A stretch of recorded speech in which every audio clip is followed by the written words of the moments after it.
We will be starting in just a moment. Hope you all are enjoying the music. It's a nice little addition, right? Along with the new starting soon sign. That photo is just so cool with the hanging lights and the books in the background. So cool.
And hello to all of you fantastically awesome people.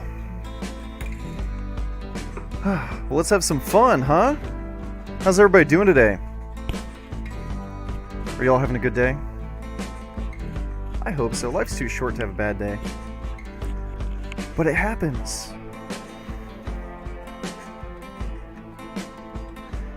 And you know what some of those people out there would say? Those bad days are to remind you how good the good days feel. Isn't that right? Well, hello everyone. Do you like the red wall? I kind of like it. I think the red wall looks alright. Let's turn the light on and let's get going. Chapter 10, Dealing with Disappointment. This is a big one. There's a lot of things that happen when you're incarcerated, right? A lot of things that happen that are just disappointing, completely out of your control, and there's nothing you can do about it. Whether that's the offer that somebody gives you or your living situation, you know, there are a lot of things that happen on the outside too, with family and friends, and you can't control any of it. And so how you deal with that is a big deal, and it says a lot about the person, who you are. So I went back to Max after 25 days of blissful, wonderful, ecstatic jail dorm existence. Dorms are so much nicer than closed custody. It was right before lunch when they started to move people. By mealtime, we were 20 very confused inmates. I heard Deputy Stone telling a few of the guys who were worried about moving that they were going to the dorm just like this. Said Autist. They must need this dorm for the girls again. Leprechaun shifted in his seat. Then why didn't they move all of us? I gave a low sigh, because they don't have enough room for all of us. So, whoop. Do do do do do do do. So they're going to send us that are left back to Max.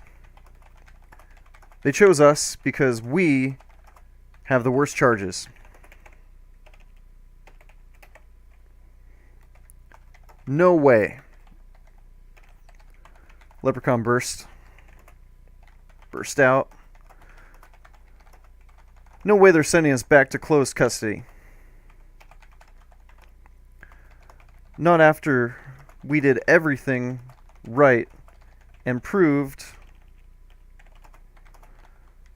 we could be in a dorm setting. But that's exactly what they did. After lunch, we were all told to pack up our shit and be ready to move.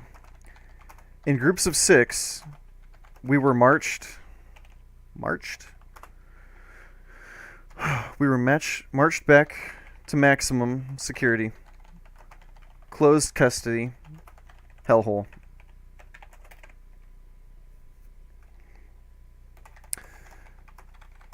None of us were happy, but Leprechaun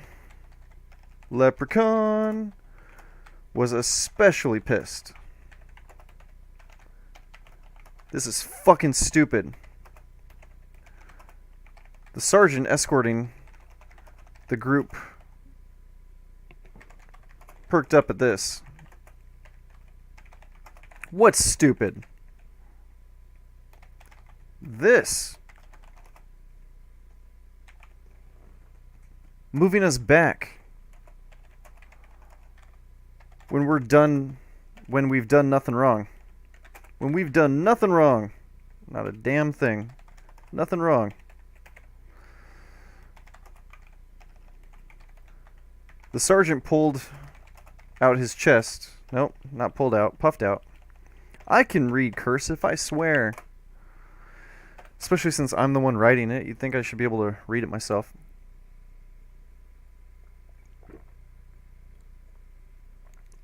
That's good coffee. You guys like my Seahawks mug? It's cool, right? Look at that. Cool Seahawks mug.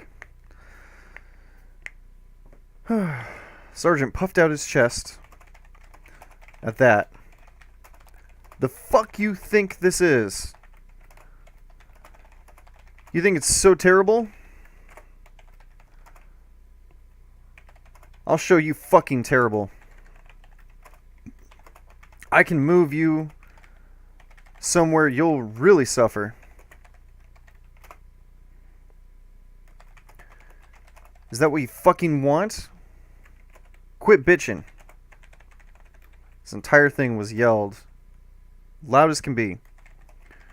We were shocked, and yet somehow not surprised that a sergeant would yell and cuss at an inmate in such a public fashion.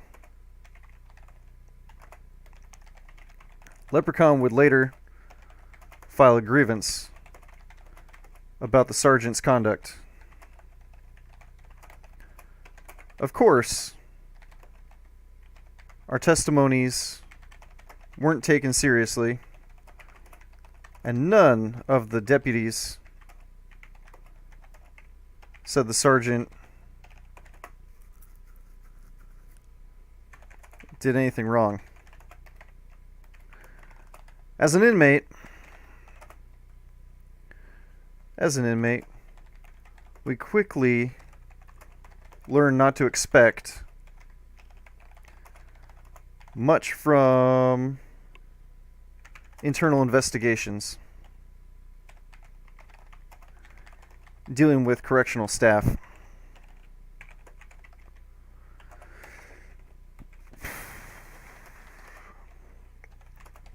Arriving at our old pod, we were given orange uniforms again and assigned new cells. My new housemate was known as the Mafia, thanks to his heavy Italian heritage. You looked at the guy and knew he was related to Al Capone. But I wasn't in the mood to get to know a new cellie. I was pissed. I'd done everything right. I'd proven myself minimum/medium security, throwing me back in maximum, even though I had followed all the rules, been a model inmate, was a huge ball of shit to the face. Well, Mafia said, as we laid on our separate Mafia 3-6 Mafia. You guys want a band? That's a band. As we laid on our separate bunks. It's always good to eat a little shit every day so you don't lose the taste of it. I turned over, closing my eyes. I didn't want to eat shit. I wanted to wear blue again. I wanted all the amenities I now knew existed. In many ways, it'd have been easier if I'd never been in the dorm. If Max was all I knew, with no comparison. They even confiscated my noodles and pop card. Why couldn't we enjoy these in Max? No microwave. Okay. I'll let the top ramen soak in hot water for hours if needed.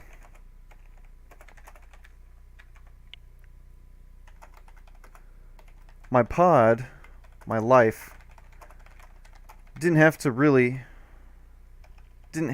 be nearly as bad as it was. And that's the big deal, guys. The entire thing was just awful. And there was no reason it had to be that awful. There's no reason that you can't give regular inmates, max security inmates, microwaves. Or, I mean, give us our noodles. And, if you have a noodle, soak it for hours on end. It'll still be all right.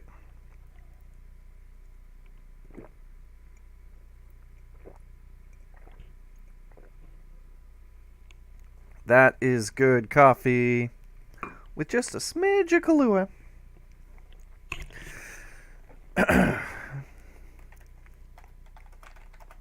You don't like it? Then don't come to jail.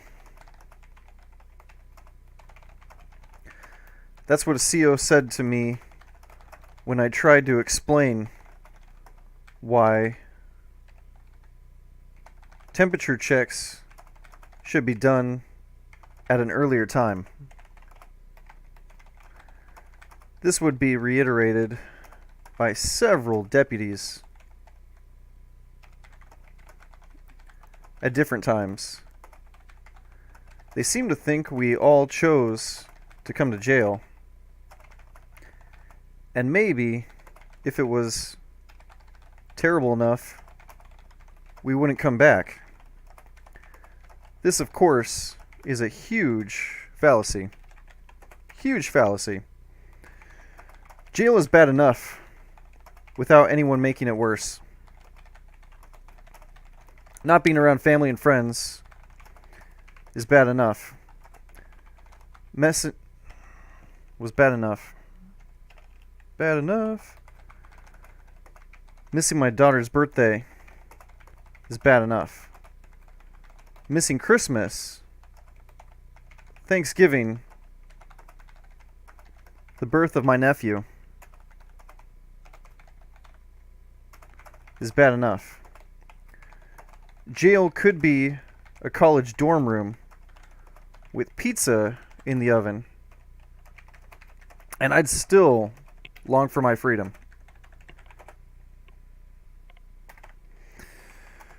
As far as coming here is concerned, not all of us chose to be arrested.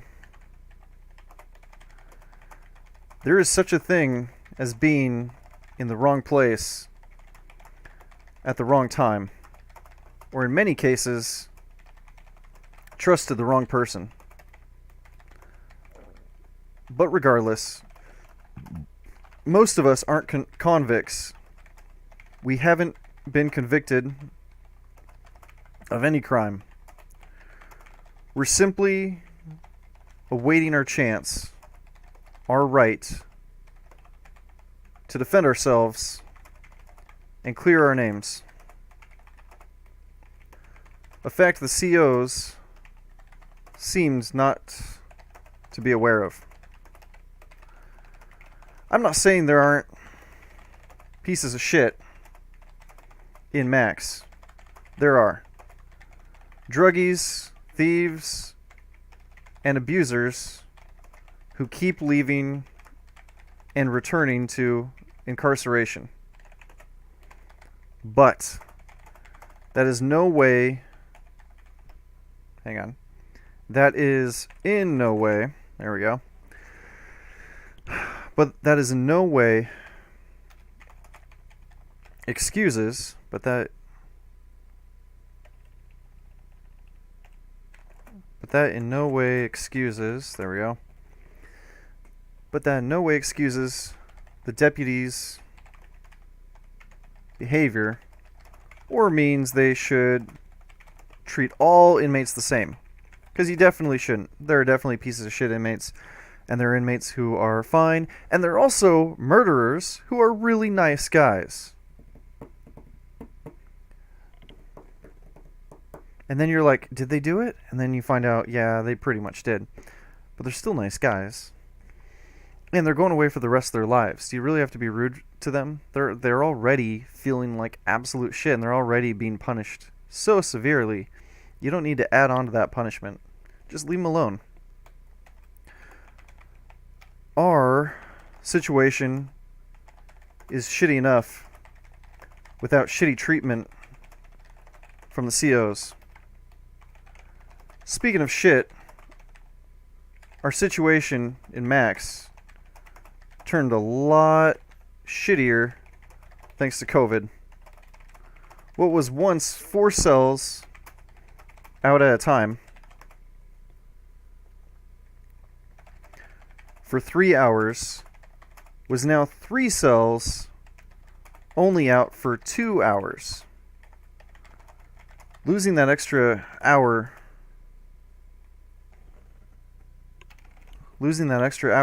felt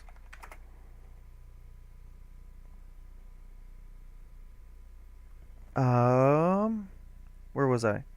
Losing that extra hour, there we go, was felt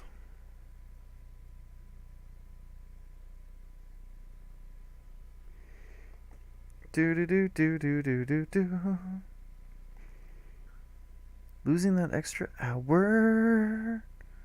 Oh my god, come on. Losing the extra hour was felt more than anything. 2 hours after visits with family, shower, and trades felt little time for cards. Temperature checks were done twice a day. Once in the morning and once at night. Some deputies did temp checks as early as 7:30.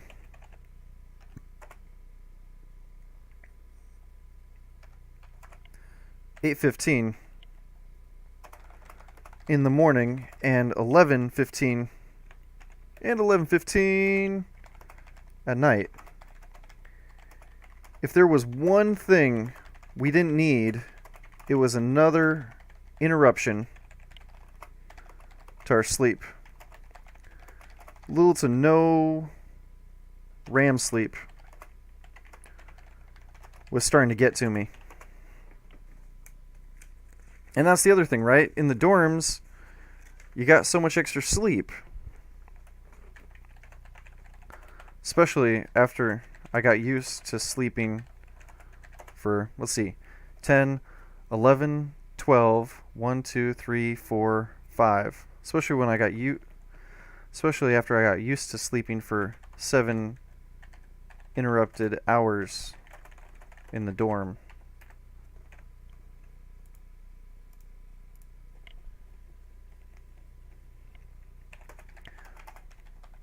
I wrote a grievance regarding the timing of temp checks.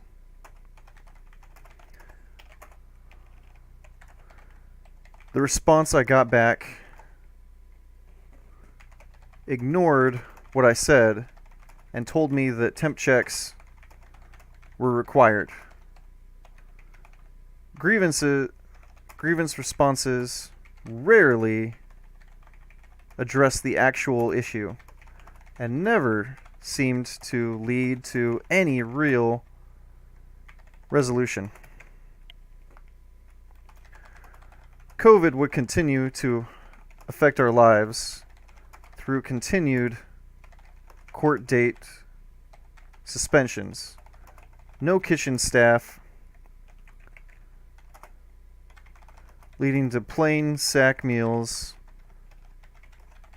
that were always below par, no inmate workers, causing a lack of laundry, towels, and sharp pencils, and forced COVID testing. If you didn't want to get tested, you were threatened to be taken to the hole and force your cellie to join you.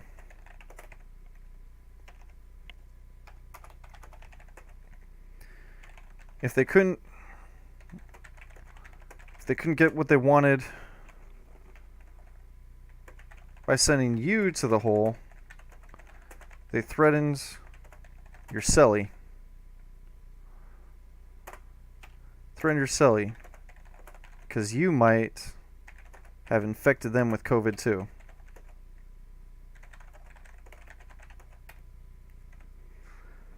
Dun dun dun dun dun. Knock knock knock. Knock knock knock. Hey Trevor. It was Leprechaun. Dude, this is retarded. We were just playing cards together in the dorm. Now we're suddenly too dangerous to be out together. We have to be sectioned off into these small groups and stay trapped in a cell for 22 hours every day. 22 hours every single day. He was right. Way I saw it, there was no reason we couldn't open all the cell doors and turn the pod into a dorm. Or if they didn't want to let us all out at once, the bottom half and top half of the pod could split the day. I gave a sigh. It's so stupid. I feel really bad for Mexican. Look at him. Down there, sitting alone, not able to talk to anybody in his group. In the dorms, they had a blast playing cards and chatting it up. Chatting it up. Chatting it up. I think everyone's feeling down or pissed off. That's why everyone needs to write a letter to the captain.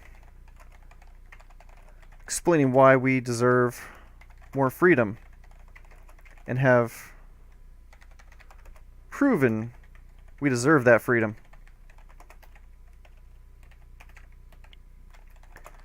You think it'll work? If we all write one, he can't ignore it. A sergeant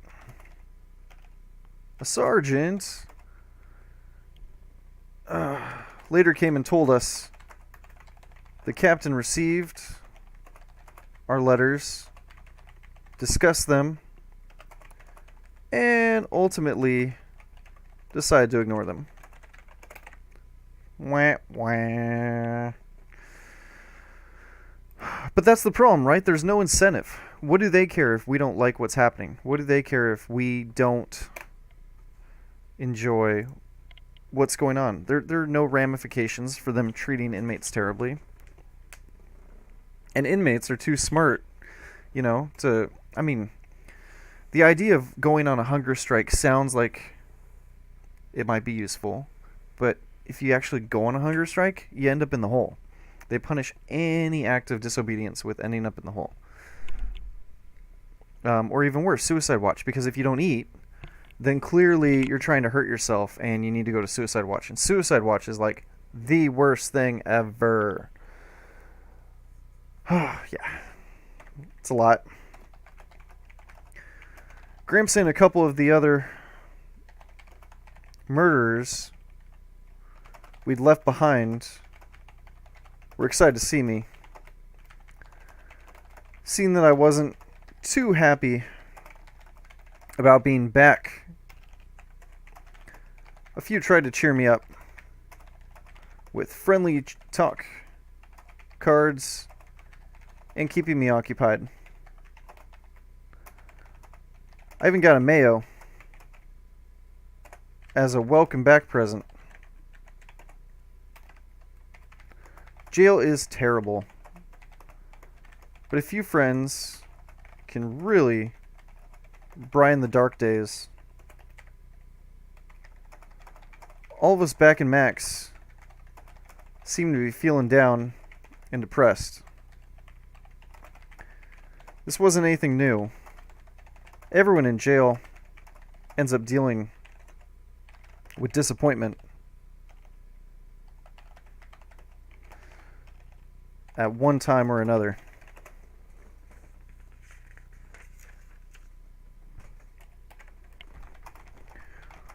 We all deal with it differently. Mike fractured his hand punching the wall when he found out his girlfriend decided to get engaged to another man. Sal broke down crying when he got 11 years prison time. And Greg tried to kill himself by eating 100 apple seeds when he found out his wife and kids had moved out of state, sold the house, and put a protection order against him. Life is full of disappointments.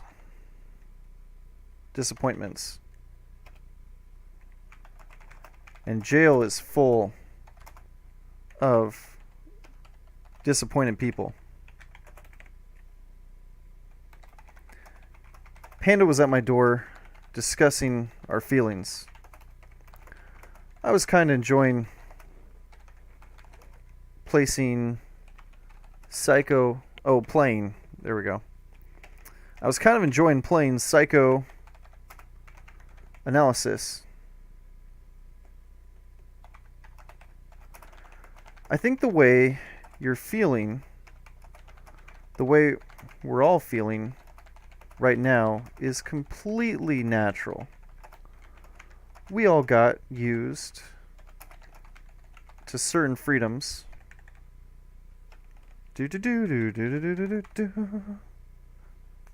Perry the platypus. and routine that we're mourning the loss of. It's only natural that we're all feeling tired, sluggish, and not wanting to do much of anything. Nothing at all. I could totally play a doctor on TV. Yeah, that's part of why I'm gonna talk to MHP. MHP stands for Mental Health Professional. Inmates could request a meeting with one. Going to try and get some feel-good pills? No. I don't want meds to determine my mood. But I hear they can give you a few worksheets and coloring pages. I think something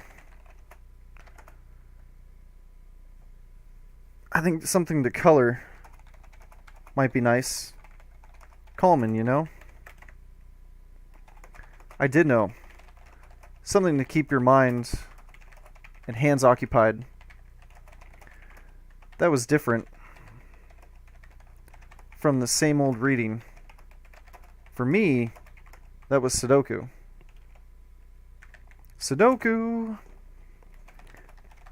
For others, crossword puzzles and word searches.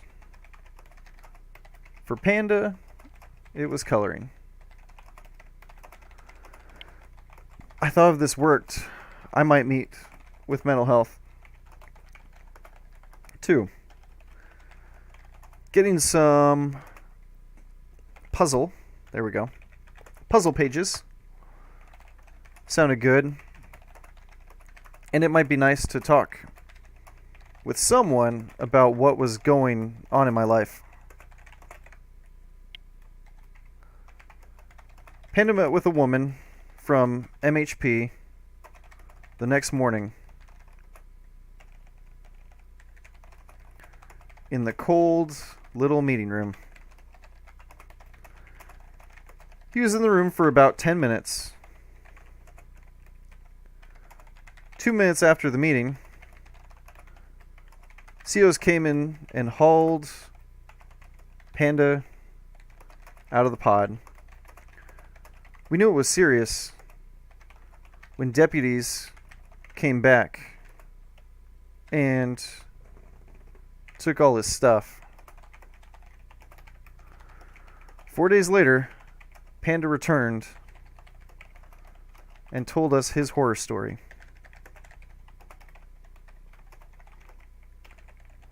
We just started talking. I said my day was going okay, but I was running out of things to do. So could I get a coloring book? She started asking me if I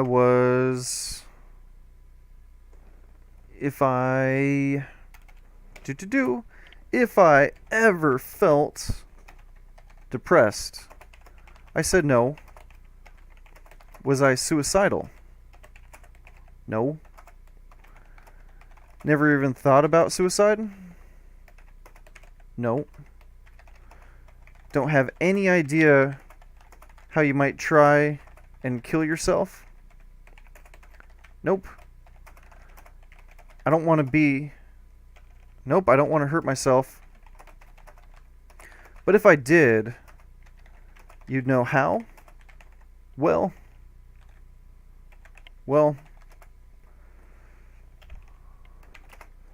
I mean, anyone could use a sheet to hang themselves. And that, ladies and gentlemen, is where Panda fucked up. he trusted and talked freely with a mental health professional.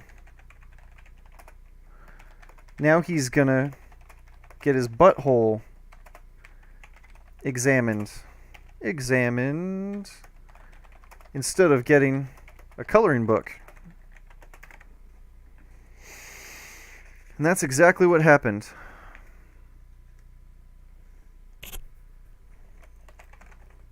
Handcuffed, Panda was taken down the hall into a private room with 6 deputies. They made Panda strip completely naked, bend over, and cough. All 6 COs stared at him before one took a closer look at his booty hole.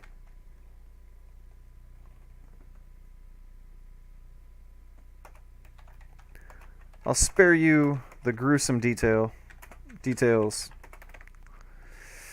Finger, guys. Ugh. One gloved finger up the nice little canal. Ugh. Ugh. So gross. So gross, people. Ugh. Definitely not worth a coloring book. Ugh. So gross. Panda was then placed in a padded smock, basically a small vest, leaving him completely naked from the waist down. He was then placed in a padded suicide watch cell, where using the restroom meant shitting in a small hole in the floor that stunk up the entire cell.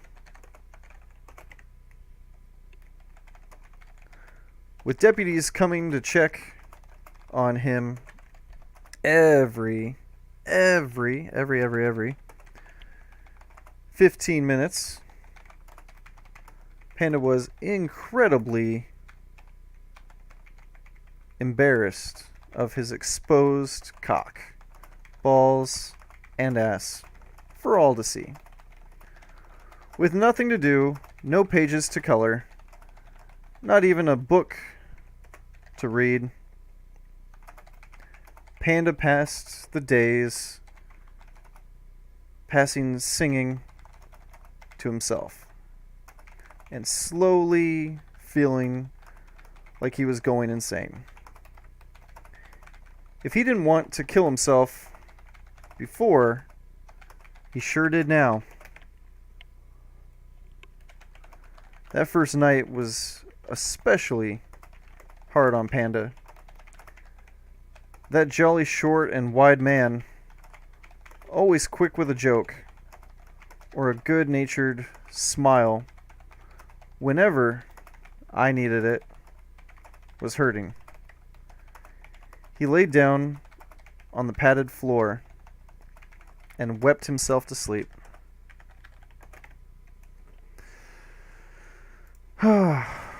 So sad, guys. It's like, come on. There are definitely better ways to treat people who want to kill themselves. And he didn't even want to kill himself. That was the thing, right? It was just... it was handled so poorly by mental health. They did not ask the right questions. They simply asked a question, do you know how to? Or how would you? Do you know how you would do it? Like, come on. Everyone knows how they would commit suicide. It doesn't mean we're going to go do it. The whole thing is just ridiculous. With seeking help from or in any way trusting MHP, clearly not an option. We inmates were left to cope with our depression as best we could. For most guys, coping meant eating a ton of junk food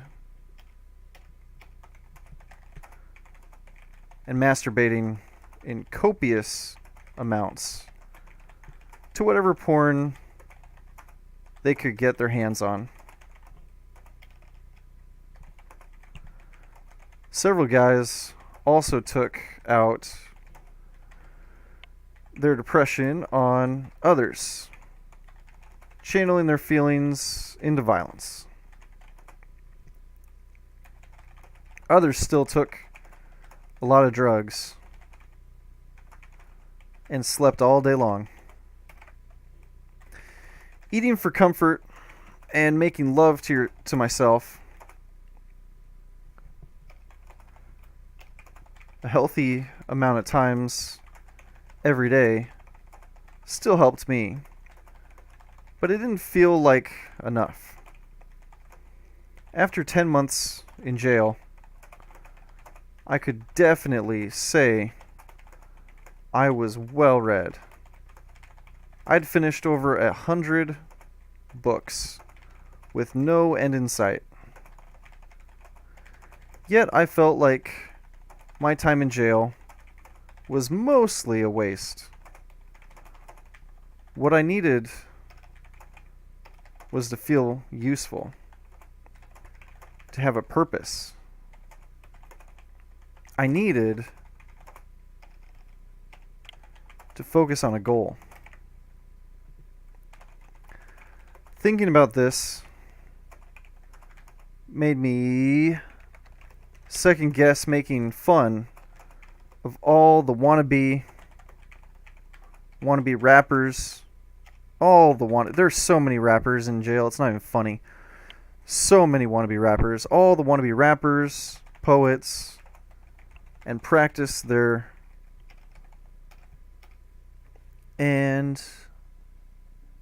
rappers, poets,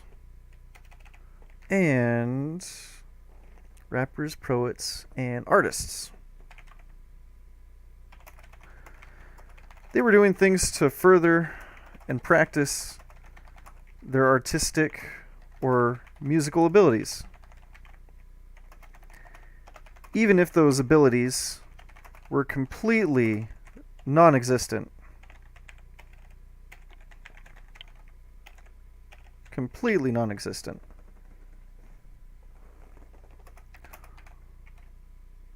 Or imaginary. Birthed on illusions of grandeur. Who was I to make fun of the rapper who tried to talk so fast he was speaking in tongues? Or the artist whose portraits all looked Picasso, and the drawn hands were always 2 sizes too small?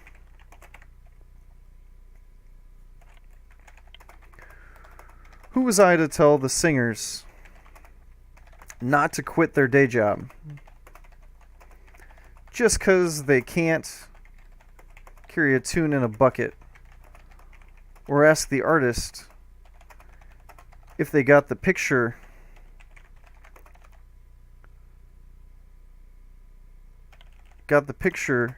in the mail from their 3-year-old kid.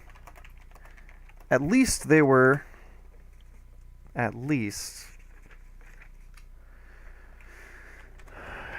setting their mind to something. Even if that something was a hopeless pursuit that most assuredly would never amount to anything. Myself, I'd written a few short stories and some Dungeons & Dragons spell ideas for my game I dungeon mastered.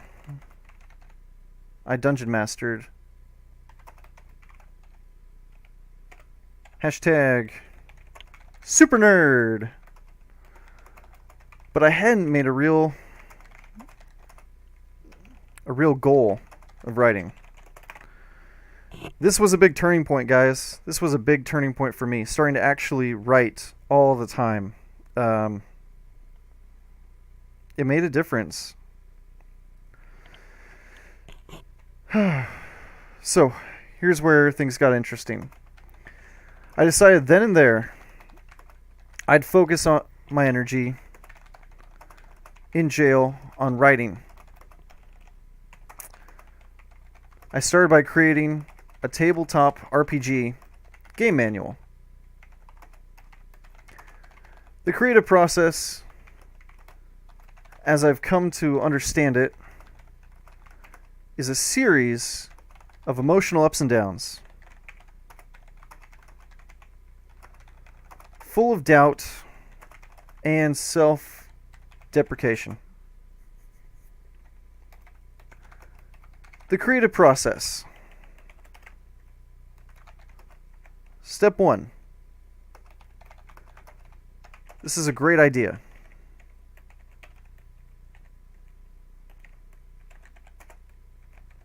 Step 2. This is fun to work on. Step 3. Step 3. That doesn't quite work. Step 4. Nope. Step 5. I'm running out of erasers. Step 6. I've run out of erasers.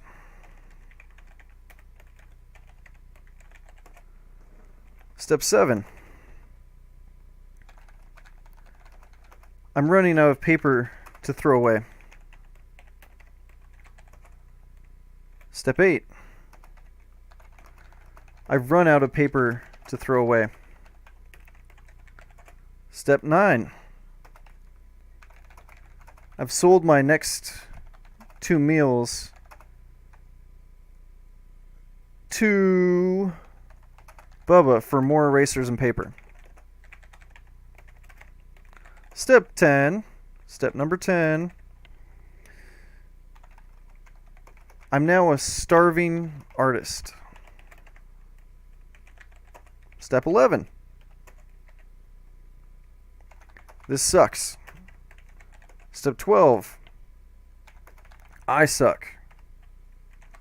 Step 13. I'm going to live out my life as the lowest of the low, a school janitor. Step 14. Really realizing I can't work at a school if I leave jail as a convicted felon. Step 15. Rereading my work and deciding there might be some entertaining parts. Step 16.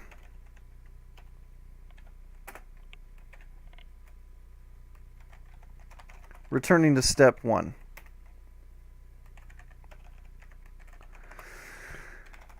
Even with the ups and downs, I finally felt useful. Like I was doing something worthwhile with my time in jail. I was practicing and becoming a better writer. And maybe I'd leave jail with something I could use after my release. I just wished I could use something other than short golf pencils to write with. Finishing the gaming manual I titled Huntsman was a huge confidence booster,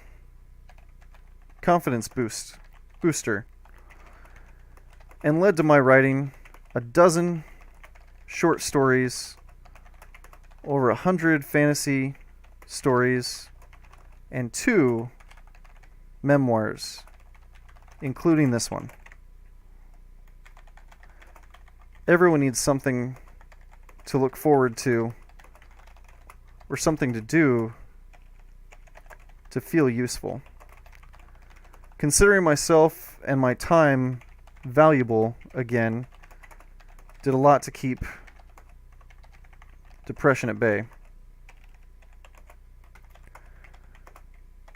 My days had meaning again. My days had meaning again.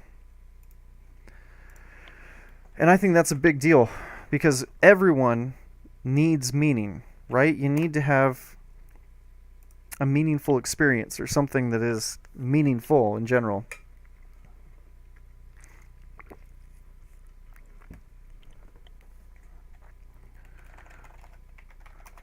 Writing also gave me something new to talk about with family and friends. Too many jail conversations go, "Hi, Mom." "Hi, sweetie. How are you?"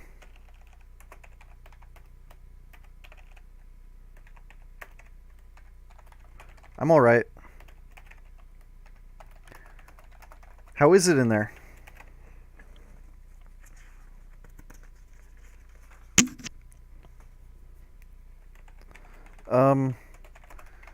I mean, it's jail. Anything new?" "No. Everything here pretty much stays the same. And I can't talk about a lot of the stuff here when I know the COs are listening to the phone call. "Oh. Well, food any better?" "I got a ketchup packet today."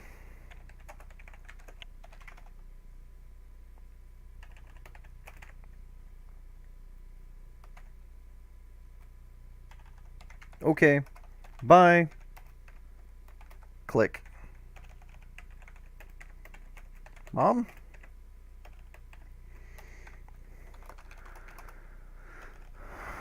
I found it's usually best to focus on asking them about their lives.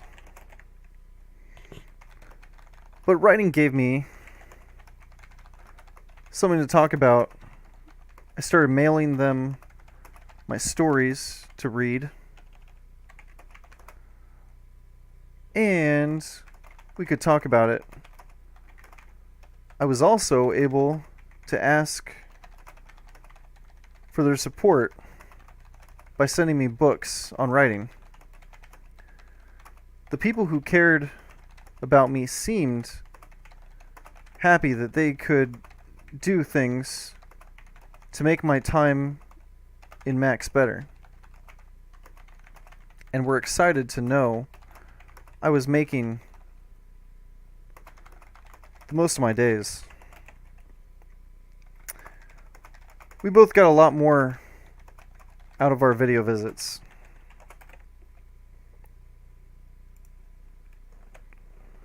Dun dun dun dun dun dun. We both got a lot more out of our video visits. That's for sure.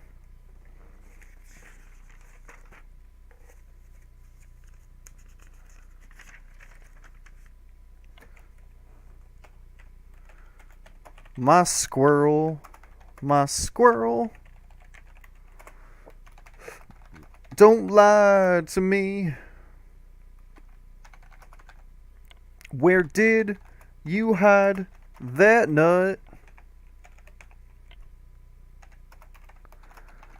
I gave a smile from my bunk.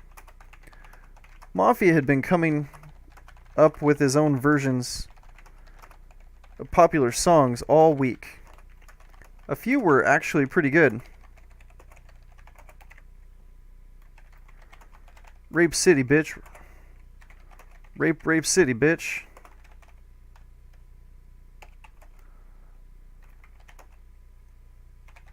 Rape city, bitch. Rape city, bitch. 10, 10, 10. 12-year-olds are victims, bitch.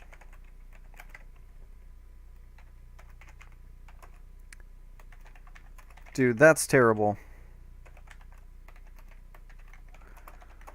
Well, it's not like anyone outside the cell will ever hear it. You didn't hear it, technically.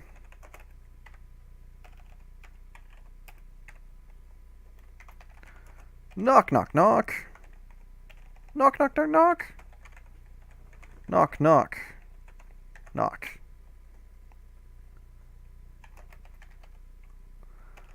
Leprechaun was at the door. Did you see this bullshit? He said as he slid the local paper under the door. On the front page, there was what we'd all been waiting for. An article about our county's court system. The article talked about the backlog of cases, but it did little to talk about the legality of what the courts were doing by ignoring our trial rights.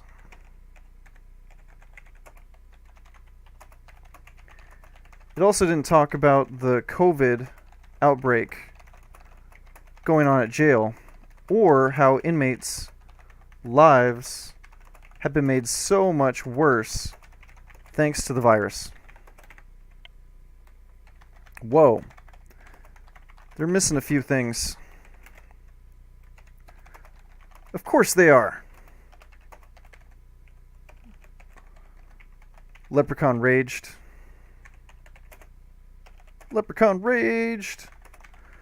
The newsmen get their news from the government, who are in charge of the jail. They won't write what might make them look bad. They're just waiting to gurgle.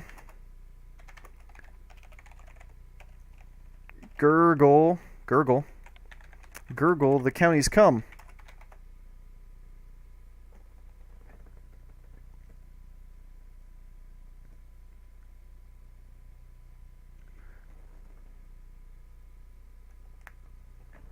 Hang on. News from the government, who are in charge of the jail. They don't want to write anything to make them look bad. They're just waiting to gurgle the counties come down their long bird necks. I thought Leprechaun's response was a bit extreme. Just a bit extreme. But I did feel people should be made aware of what was happening. I started to write a response to the article, and boy, gee golly,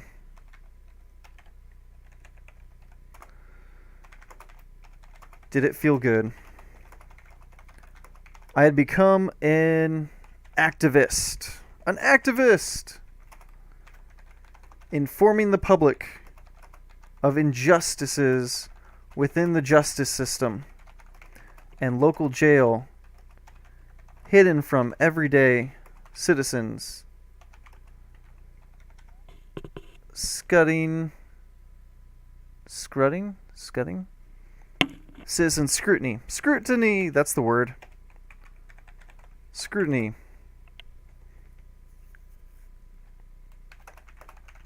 I was making a difference, guys. I was making a difference. I was making a difference. I was making the Department of Corrections, thus my community, my county, and the world a better place. I was basically Gandhi.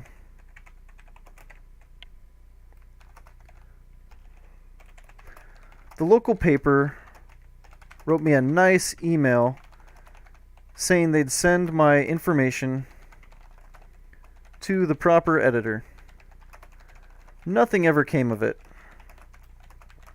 but it still felt good to do something. I started writing letters to the editor on a regular basis and had my family send email updates to all my friends. So at least a few people were now informed of the injustices I was forced to endure on a daily basis. I was just like Rosa Parks. With selfless activism in mind, and in no way was this to selfishly better my environment. I started writing messages to the jail about the staff, COVID restrictions, and food. Realizing all inmates' requests are brushed off with short responses that don't really address the issue, such as kosher meals,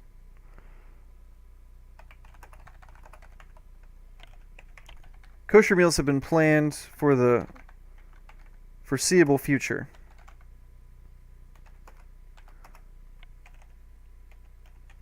Kosher plans have been planned for the foreseeable future.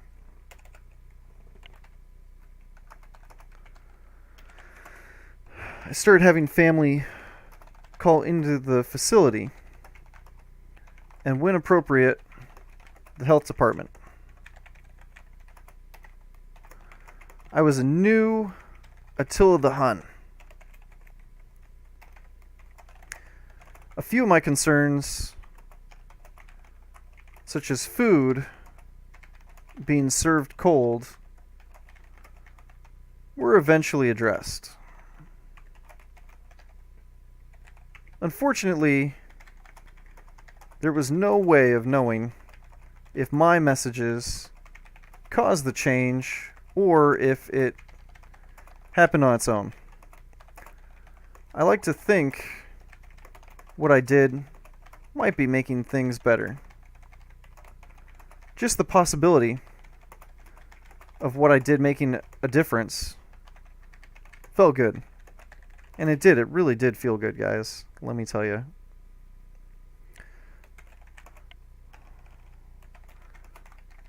Like Martin Luther King, I had a dream and would continue to be an activist.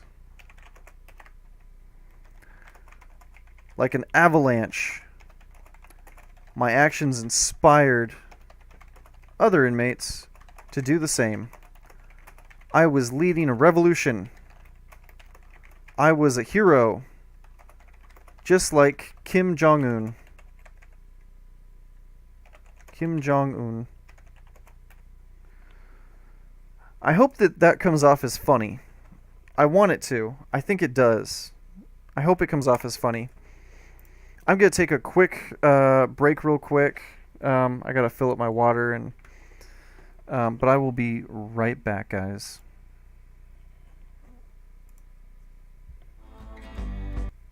Enjoy the music.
What's up, everybody? We are back and ready to continue on and go. So, let's go. Let's have some fun. Shall we, shall we, shall we? Yes, we shall. Okay. Ready now? Dude, check it out. I called my housemate Mafia to the window. At 5'7", he was 5 inches shorter than me, making him the perfect height to look over. Mafia slightly crouched, my nose just above his head, just above his forehead. We stared out our cell window together. Bang, bang, bang. We watched one of the crazy guys headbutt his cell door over and over again.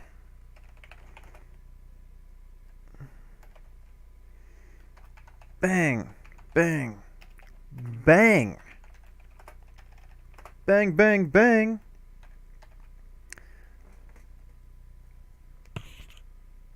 Ow. Ah. Crazy screamed.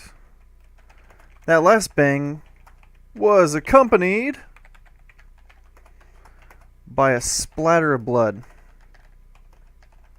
on the cell window. He'd hit the edge of the window, splitting his... Let me tell you guys, the blood went everywhere. Everywhere. Splitting his head open, shooting blood over the door. The COs hauled him to the infirmary.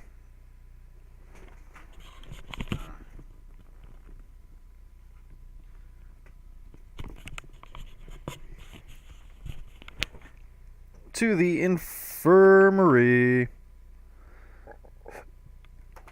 And then suicide watch, since he hurt himself. He'd returned stitched up, looking like a reverse Friar Tuck, with only the top of his head shaved bald. What a goofy little guy, I commented. Oh, look, said Mafia. Boro is coming over to say hi.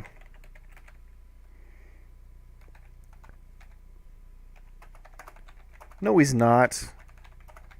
He knows better now. Knows I don't give jailhouse beggars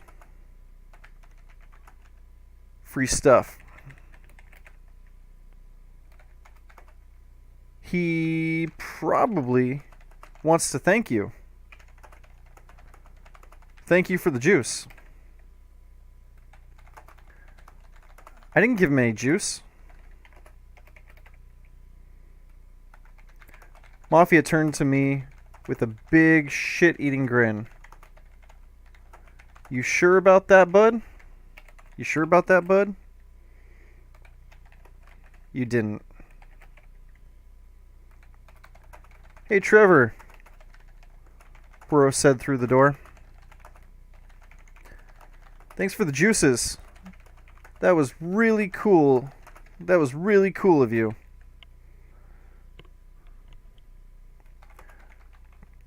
I stared at him with angry annoyance. He stared back with blissful ignorance. Blissful ignorance. 2 1000s later, Boro opened his mouth again. Got any bread, brah?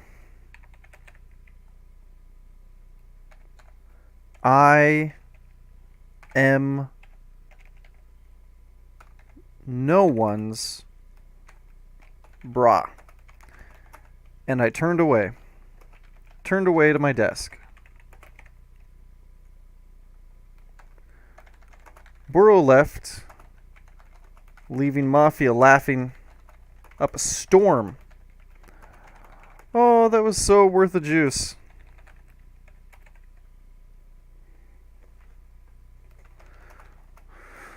Why on earth did you do that? Why on earth did you do that? My gosh. Let me tell you, some people are just want to strangle them. Allegedly. I allegedly want to strangle them. I don't really want to strangle them. That would be bad. Allegedly. Why on earth did you do that? Ba, ba, ba.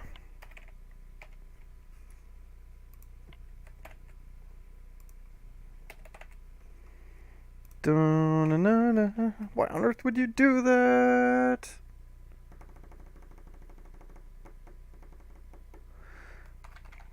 Because it was funny. Because it was funny as hell.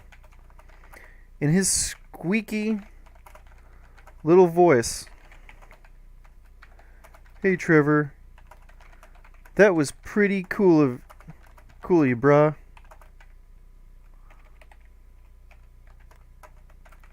Haha. He annoyed you so much.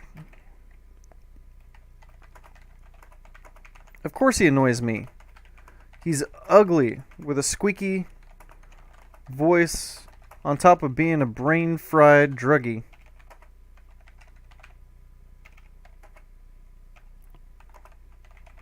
Constantly asking for free shit.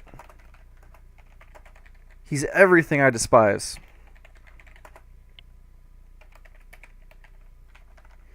Well, soon, he'll be your best friend. I'm sure the ongoing joke was incredibly confusing to Boro. He'd get food and juices from me, only to find me in person giving rude 1 or 2 word responses. 1 or 2 word responses, or no, or just flat out ignoring him. It's a better way than saying no response at all. Boro even sent me a letter in February asking if I'd be his Valentine.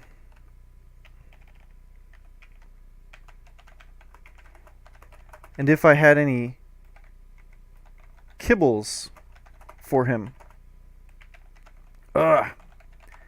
Everything about Boro was disgusting. Absolutely disgusting. I got Mafia back though.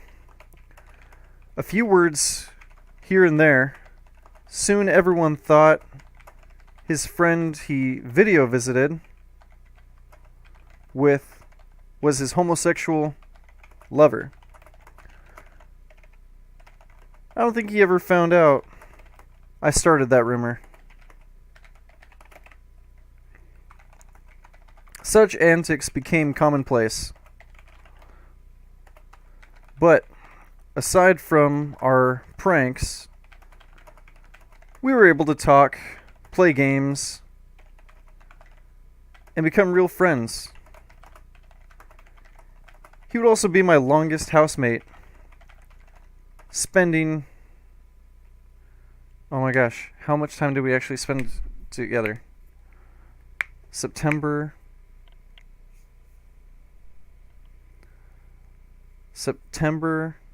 October, November, December, January, February, March, April, May, June, July. Spending 10 months together. Housemate. Living together for 10 months.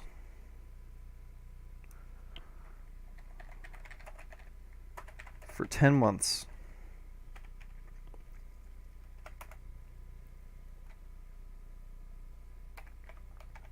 Dude, look at Gaucho. I came to the window to see Gaucho kneeling in the middle of the pod during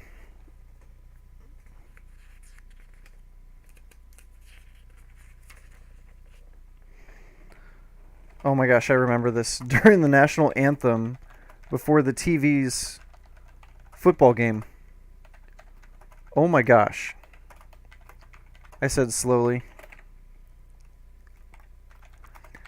Does he think he somehow is taking a stand for Black Lives Matter?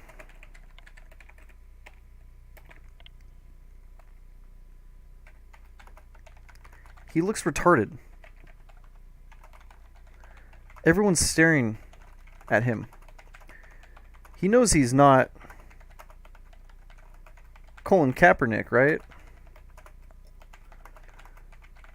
No one cares if you kneel, Gaucho.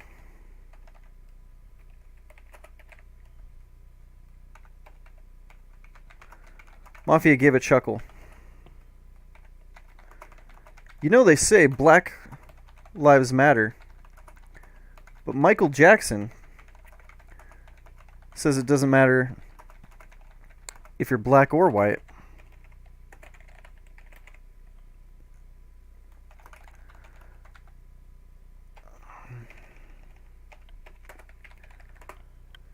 I laughed before saying, you know, I did one of those ancestry tests. Turns out I actually have a black guy in my family tree. Really? Yep. He's still hanging there. With a pat on my back, we both laughed the day away. Like they say, if you don't laugh, you'll cry. With Mafia as my laughing buddy,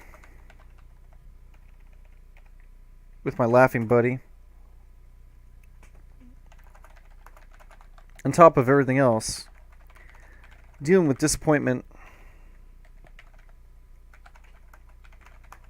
wasn't too hard. I started curving my expectations, assuming my court date would continually be pushed back. I did my best to ignore the circumstances and just tried to live my life as best I was able. Like Kunta Kinte, I would persevere.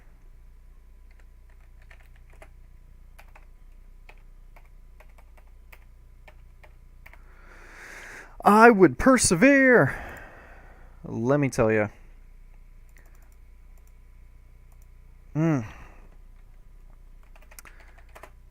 Chapter 11. Get strong.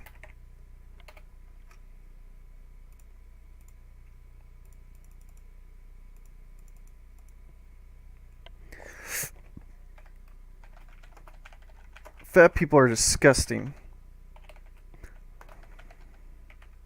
Leprechaun. Leprechaun was at the door complaining to Mafia and I about his old celly. They smell and fart all the time. I mean, look at that fatso. Fatso was sitting at one of the tables watching TV. His folds of fat draped over his body, making the entire metal seat disappear.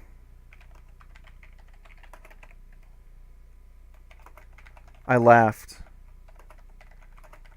It looks like the pole is going up his ass.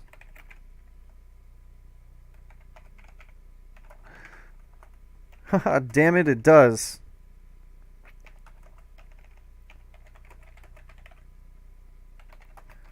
replied Leprechaun. Well, said Mafia.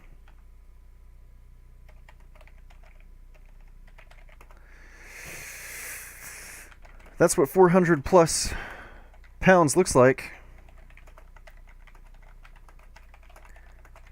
Have you guys seen those porn videos where fat women eat a ton of food?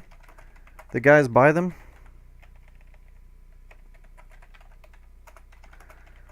The guys are called feeders. Ew. That's so gross. I couldn't imagine people being into such a kink.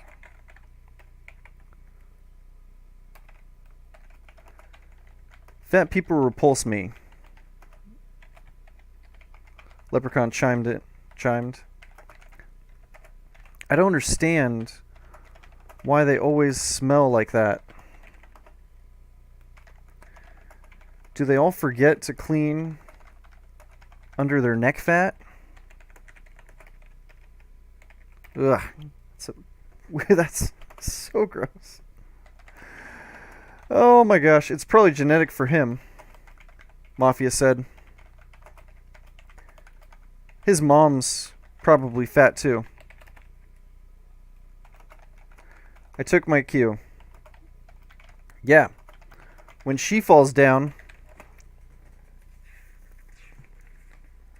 Yeah, when she falls down... Yeah, when she falls down, no one laughs.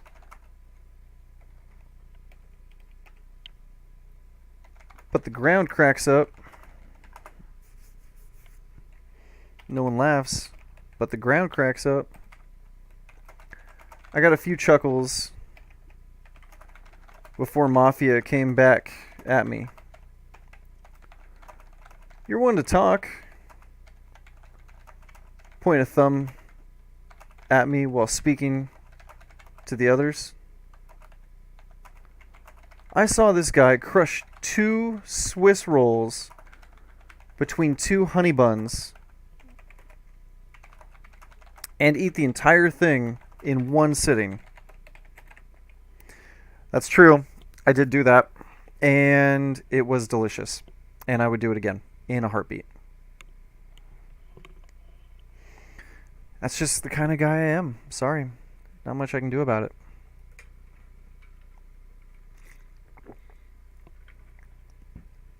Just the kind of guy I am.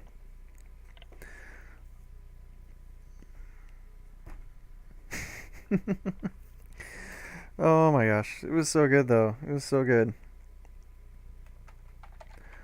Leprechaun gave a look of surprise. No way.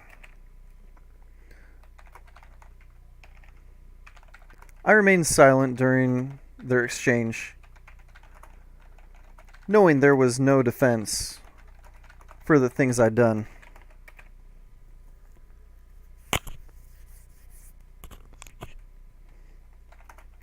I swear to God.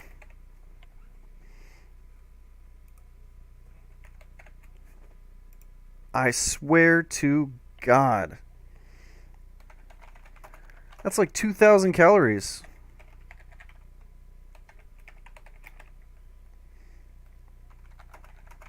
Ate it all in under 2 minutes. Yep, I did that too. I'm disgusting. I know I am. It's no wonder he farts all the time. Oh, dude. He's an undercover fat kid. He puts peanut butter on Snickers, melts Hershey's, chocolate bars to spread on top of honey buns. Spread on top of honey buns and popcorn. And popcorn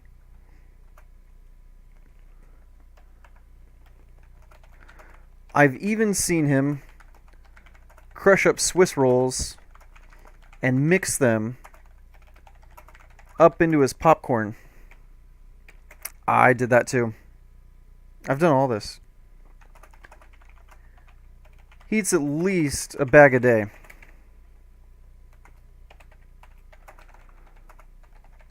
No wonder you're getting fat. All the extra desserts he has coming under our door doesn't help either. I felt the need to defend myself. It's not my fault I'm a pinochle god. Leprechaun gave a laugh. It's a wonder you're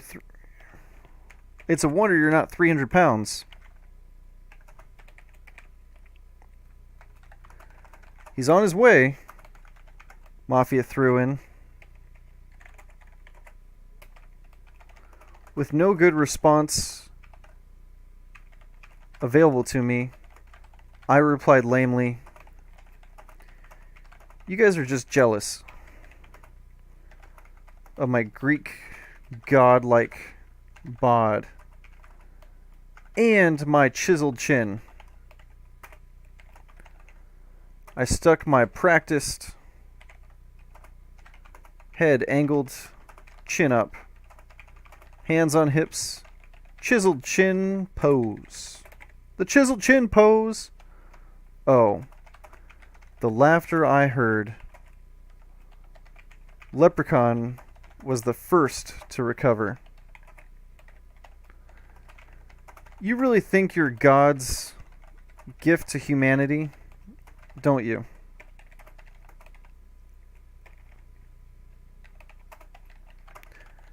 You're completely oblivious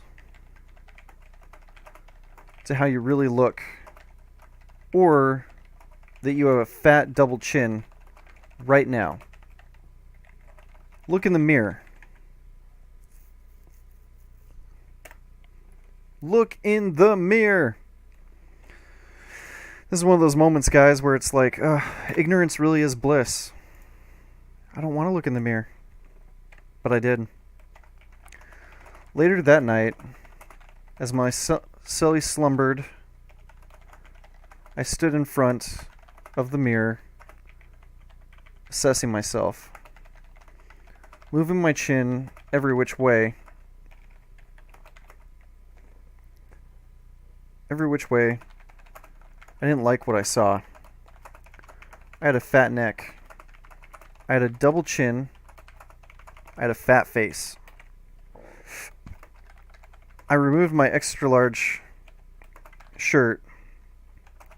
That was sitting a bit tight to see my fat fold hanging over my waistline. At least it was just one fat fold. I jiggled my belly, and when I stopped moving, my tummy didn't. I looked myself up and down, flexed, and fondled my own boobs. You know, that is one of the nice things about being fatter. You come with your own playthings. You've got your own little boobies. Your little boobies. I can play with my tits if I want to. Bum, ba-dum, bum, bum. I can play with my boobs all day long. Bum, ba-dum, bum, bum, bum, bum. Ba-dum, bum, bum, bum, bum. Ba-dum, bum, bum. Ba-dum, bum, bum. Tied. Doctor Strange, the Multiverse of Madness. Cloak versus Tuna Melt. Uh-huh.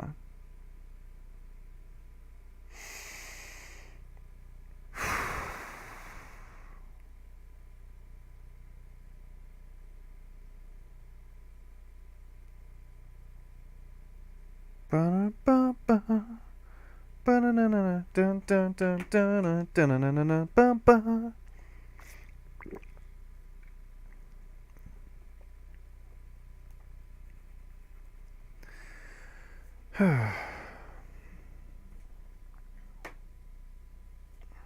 Fondle my own boobs. I turned to my half-asleep cellmate as he stirred. Hey, Mafia?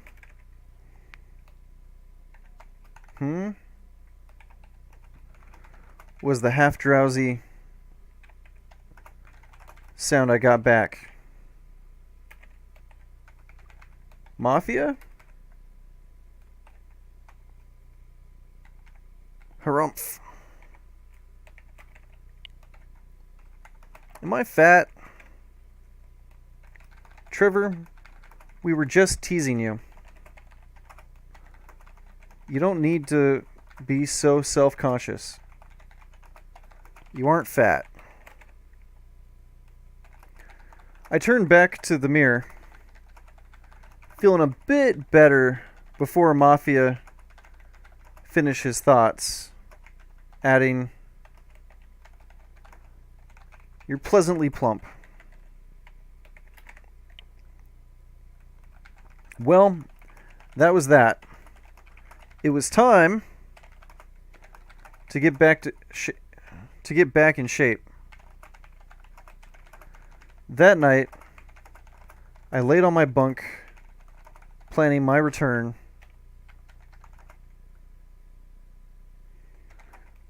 to Greek god status and wondering how it got this far. I knew how it gotten this bad.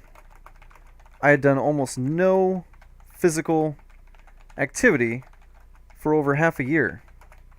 Sure, I did a few push-ups.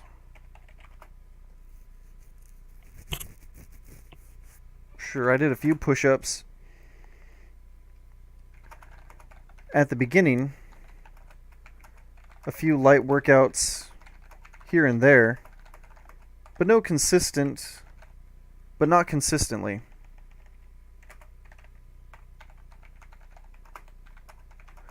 We had no exercise equipment, no weights, not even a pull-up bar. Before you knew it, months had passed. But it was easy to make excuses and tell yourself you don't have anyone to impress. Well, I did have someone to impress. Myself.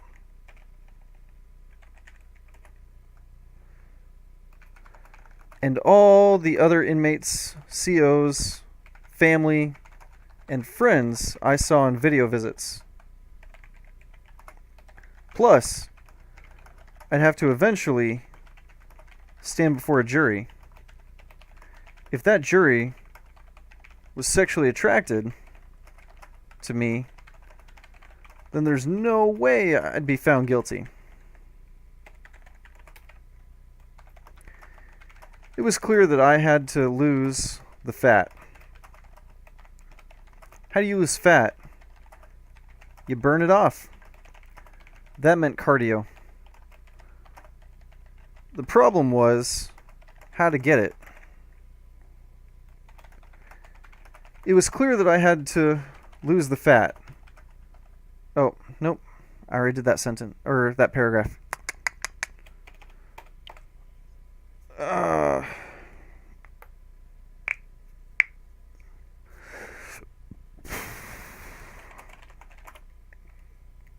We didn't have any running space. Running in circles.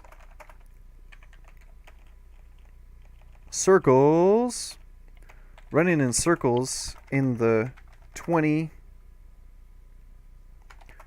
by 15 foot concrete slab they called a rec yard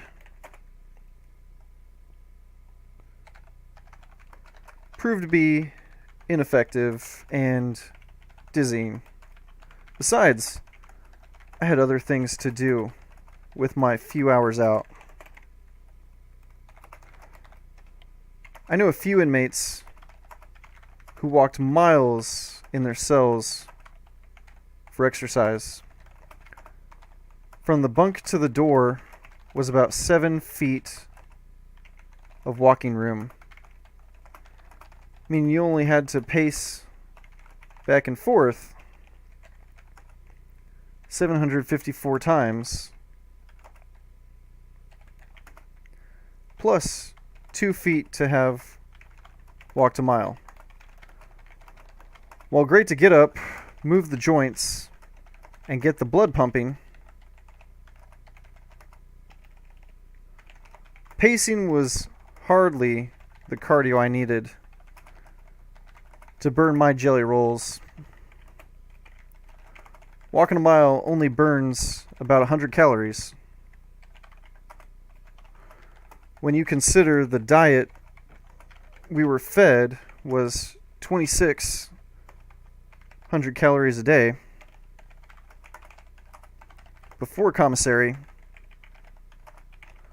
walking a mile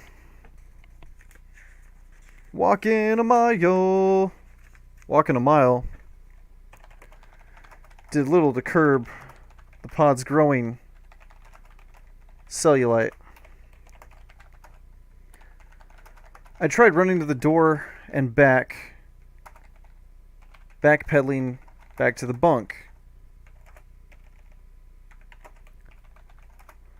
7 feet was an annoyingly small space for this. I put together workouts where I'd do circuits of burpees, jumping jacks, running in place. It kind of worked. At least I was sweating. Then I discovered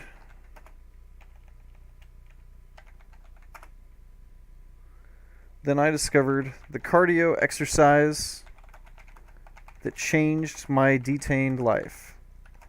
Jump rope. Obviously, I didn't have a real jump rope. Half the incarcerated population might give hanging a try if they got their hands on one.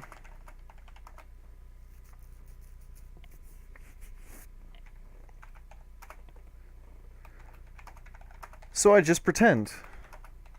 I'd grab my imaginary jump rope, swing my arms, and jump. After about 10 minutes, I was sweating, fogging up the cell, and feeling great. My calves burned. I was gasping for my old friend oxygen and feeling like I had run a mile. It was the perfect exercise. Easy to do, could be done standing in one spot, good for long periods of time, and could be sped up or slowed down depending on the need. My 10 minutes turned into 15,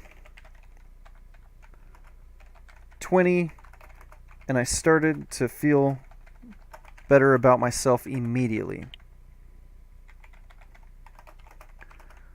I had more energy, was awake and alert. My days of reading and writing got a lot more productive. Although, it's no wonder I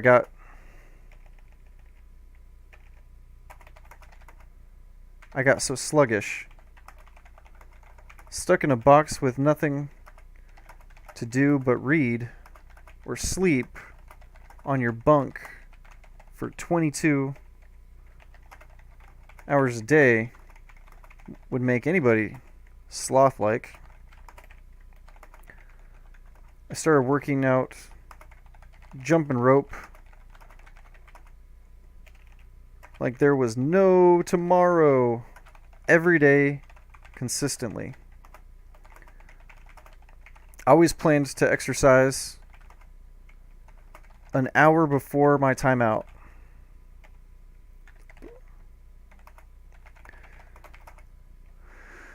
That way, I didn't stink the house too bad before my cellie could escape. It also let me jump right in the shower and leave the cell door open to air out the stench of my greatness. The problem was I wasn't losing weight the way I should have. Maybe a little bit in the face, but my gut still traveled before my nose. After a month of working out, I was concerned with my lack of progress. Then I took a look at other guys who exercised. We had fat asses who said they worked out, but we all knew they didn't. Scrawny guys who boasted their push-up numbers, and men who worked out pretty consistently. We got winners. We got losers. Steamed chicken and boozers, and we got lighters. Lots of fighters. I've even seen drunken girls and fighters. Or all-nighters. I don't remember. It's a good song. Whew, excuse me. Good lyrics.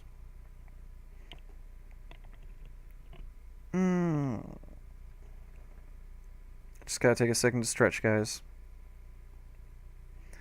Stretch, stretch, stretch. I feel better already.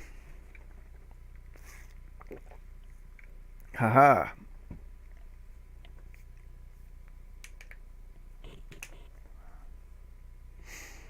Worked out pretty consistently. The problem was, even the men who exercised all the time were muscled fat. And the scrawny guys had beer bellies without any of the fun alcoholic joy. For the answers to why, I only had to look towards our diet.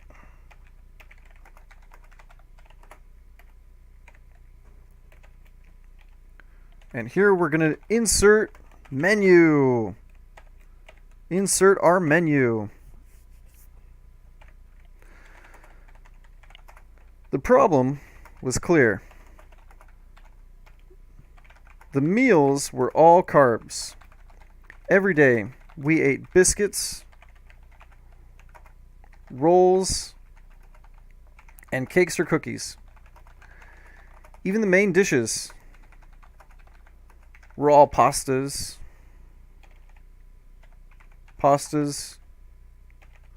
noodles, or potatoes.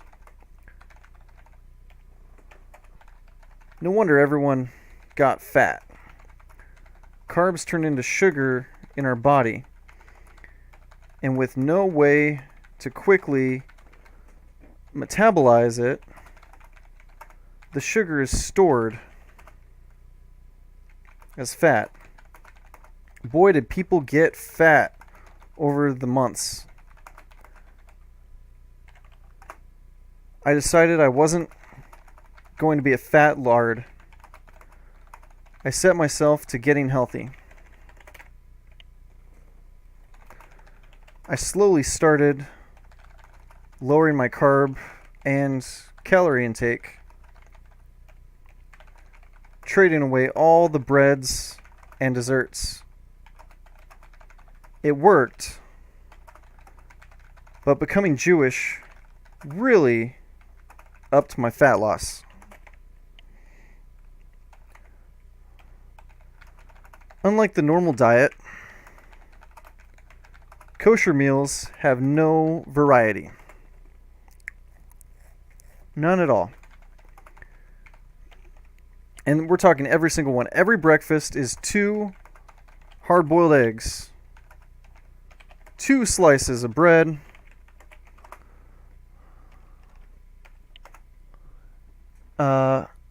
oatmeal, and an apple. It's every single breakfast, the exact same thing, without fail. Dinner was beans, rice, 2 slices of bread, and an apple. Lunch was the only thing that ever changed. Rotating between 2 hard-boiled eggs, a fish patty, or 6 slices of plastic wrapped cheese. These main dishes were alongside lunches, 2 slices of bread, rice, and yet another apple.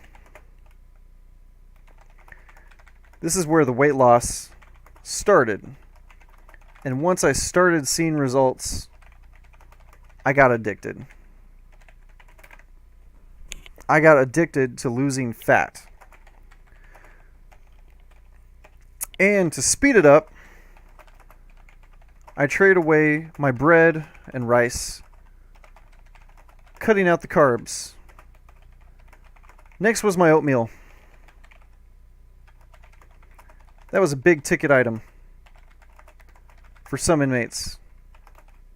Lastly, I stopped stuffing my face with all the sugary junk off of commissary. Results were showing, but if I wanted to get cut, I had to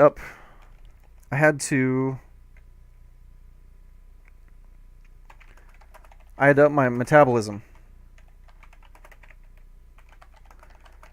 Step 1 of getting my metabolism going was easy. Drink more water. For optimum hydration, you should drink half your body's weight in ounces of water. Aqua. To flush out my toxins, get my skin supple, and slim down with bowel movements, I began drinking 2 to 3 gallons a day. I was pissing like crazy. Pissing like crazy. But I had nothing better to do.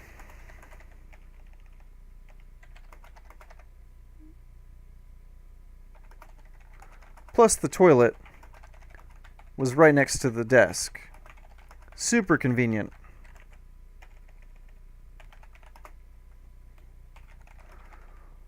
Along with being 0 calories, water also kept me full, helping me curve my need to snack. But of course, the best thing about water is its healing properties. Water cures everything, even homosexuality. I knew sleep was important for metabolism, along with its added benefits of increasing testosterone and human growth hormones. But I already got 8 to 10 hours of sleep.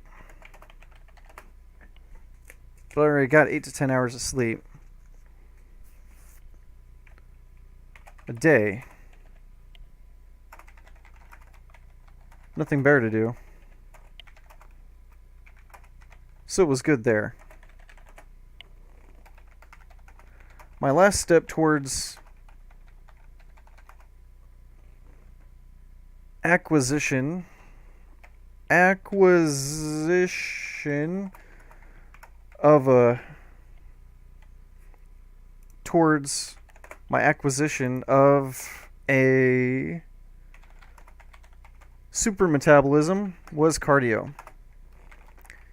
In addition to the 15-20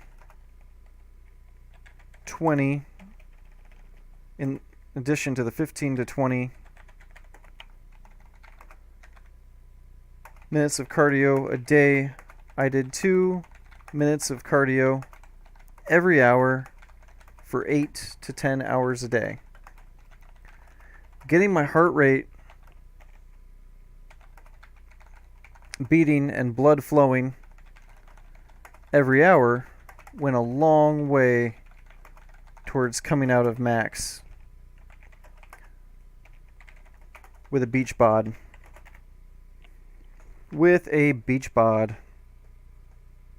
Beach bod.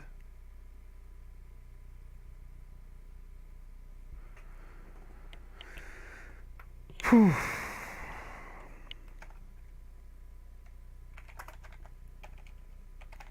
Last thing I needed to get my sexy self in shape was patient, persistent, consistent. Consistency. Last thing I needed to get my sexy self was patient, persistent consistency.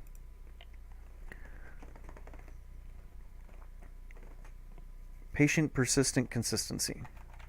Once I started, I didn't stop. I didn't have any break or cheat day. I just kept at it for months. Slowly but surely getting my healthy look. Goodbye, jail bod. Goodbye, jail bod. Inmates would ask me what I'd been doing and jump onto the bandwagon. Oh no! The little thinker of death. Well, it's thinking. So while it's thinking, I will look at you fine people. Hi, fine people. Does it look better if I do this? Do I look more natural now? I don't know. Do we like the added light or not? I think I'm going to keep it, but we'll see. That might change. I might have to go back and change that later, not use the light later on, but we'll see. We shall see.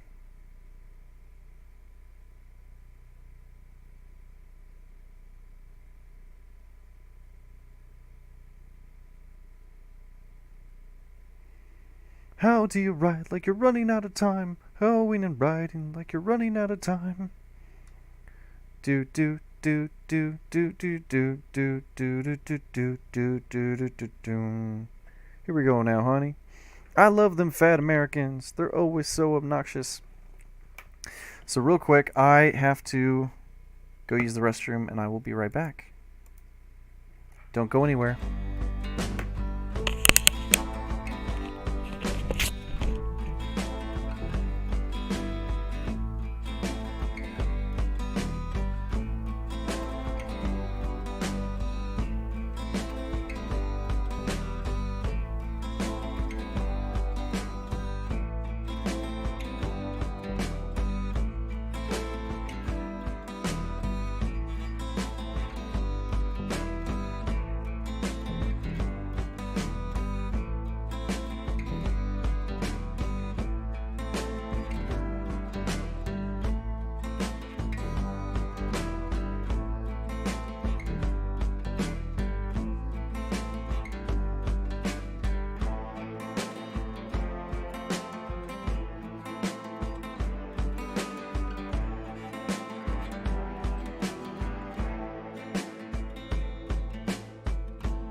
And just like that, we're back, ladies and gentlemen.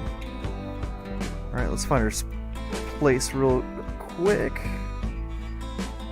Inmates would ask me what I'd been doing and jump onto the bandwagon.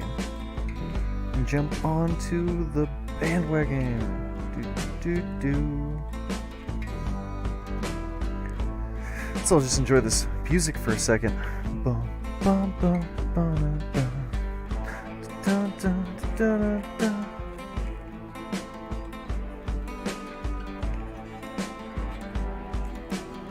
Bum, bum, bum, bum, bum. Jump onto the bandwagon. Alright, welcome back to Write With Me. Jump onto the bandwagon.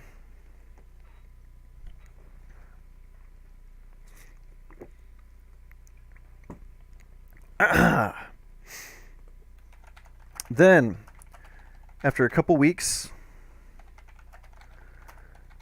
they'd get off kosher and slack on their workouts. Too many people want the 30-day six-pack secret, but there's no such thing. Only hard work over a long period of time will transform you into the beast you were born to be. The jailbirds who were able to stay consistent got on a regular workout and eating schedule. Talked about it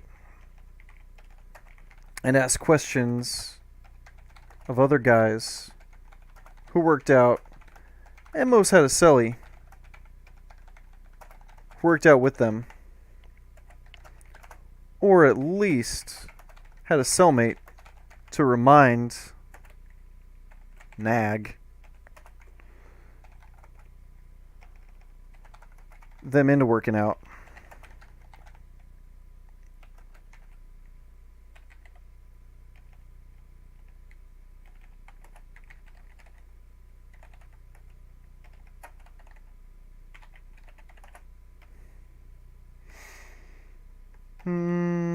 Yeah, we're gonna kill it right there. New paragraph. New paragraph. Come on. Move that jelly roll. Mafia yelled from his bottom bunk.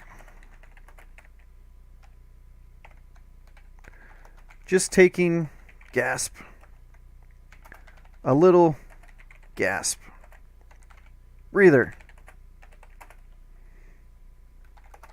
I panted from my top bunk, my hands feeling my heart thump thump out of my chest, raising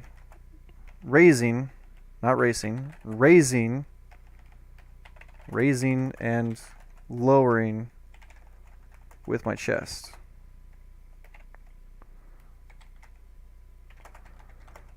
What you're doing is being a lazy sack of lard. I turned, looking down at my cellie on his bunk. Says the man who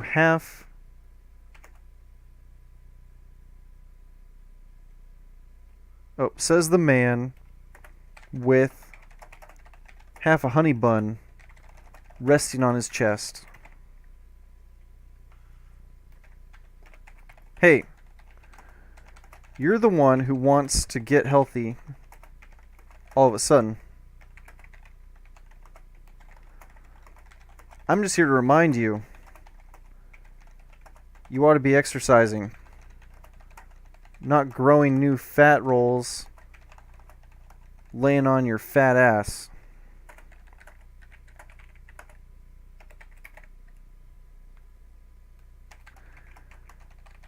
He was a great workout partner. Day after day, he'd stuff his fat face with candy bars, while reminding me to pitter patter, get at her. Pitter patter, get at her. Pitter patter, let's get at her.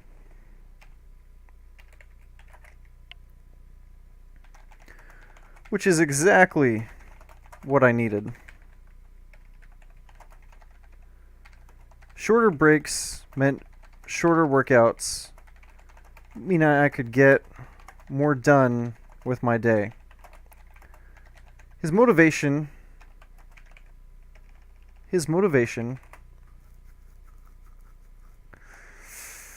and knowing he knew what I was supposed to be doing kept me going. Especially helpful when it came to my hated core workouts.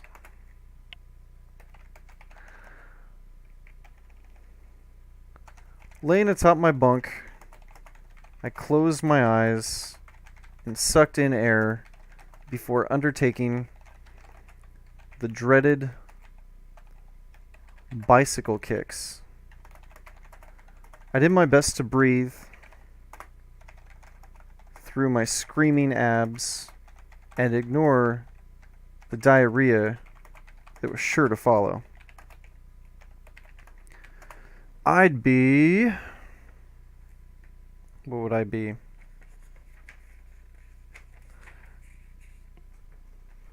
I'd be glad I did. After several months of working the top and bottom of my stomach with bicycle kicks and reverse crunches, I'd feel the six-pack starting to bulge. It was a look I was excited to show off. What the hell are you doing? Mafia blurted. Blurted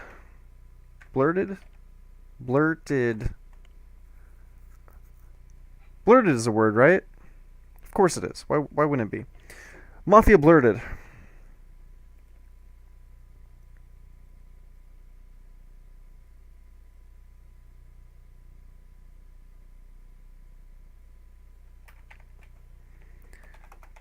I jumped, startled.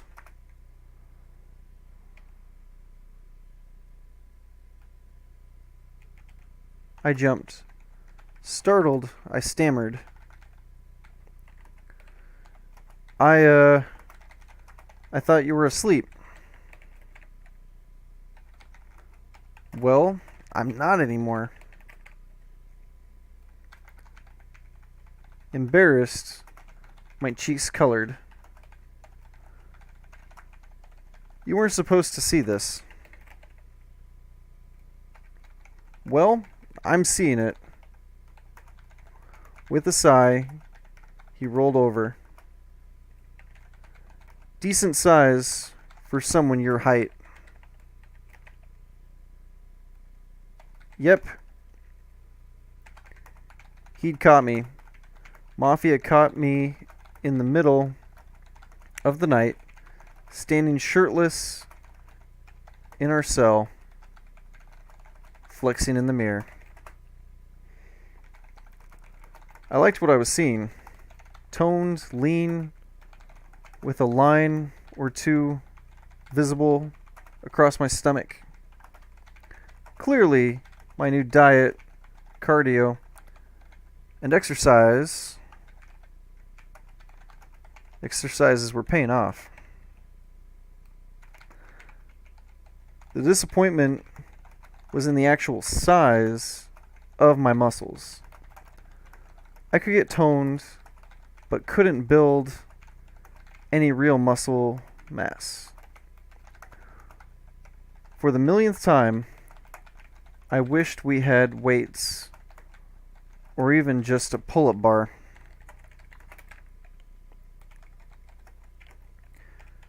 After a year in close custody, my biceps felt particularly deflated.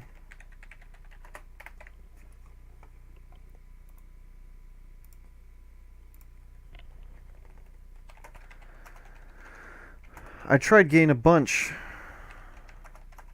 of heavy books and Bibles, filling my laundry bag and curling them. That turned out to be a great way of ripping apart my laundry bag. Next, I tied my sheets around my mattress. Standing on the stool, I slowly curled my mattress, one arm at a time. After 100 curls, I was losing patience. The mattress weighed close to 15 pounds. That wasn't going to cut it. I knew that to increase my muscle mass, I needed a high tension, low rep. 15 pounds wasn't nearly enough, even curling as slow as possible. And boy, was I curling slow, let me tell you. This search was high muscle strain is what led to the best, most greatest cellmate ever, sitting on the ground, holding a towel tight between his hands. I struggled to curl the towel 2, 3, 4 times.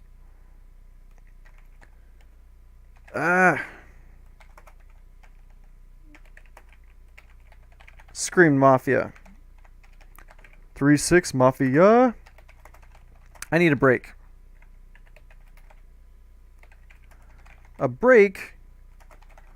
I'm the one doing the curling. Hey, this is a strain on my arms too.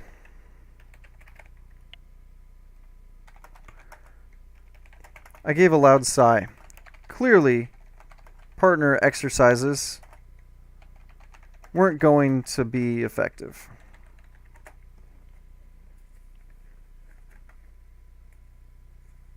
No, they were not. They were not going to be effective.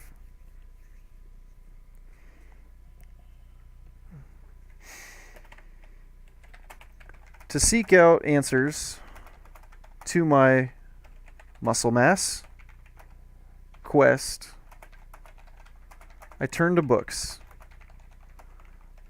I started asking around and hoarding all the exercise books I could get my hands on.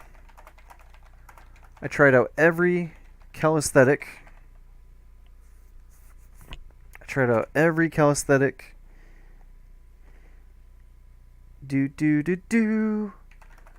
And body weight exercise program I saw. The problem was the programs used a pull-up bar. It was also clear from the kinesiology books that to build muscle mass, I had to change the way I exercised. Everybody who worked out in Max busted their push-up numbers.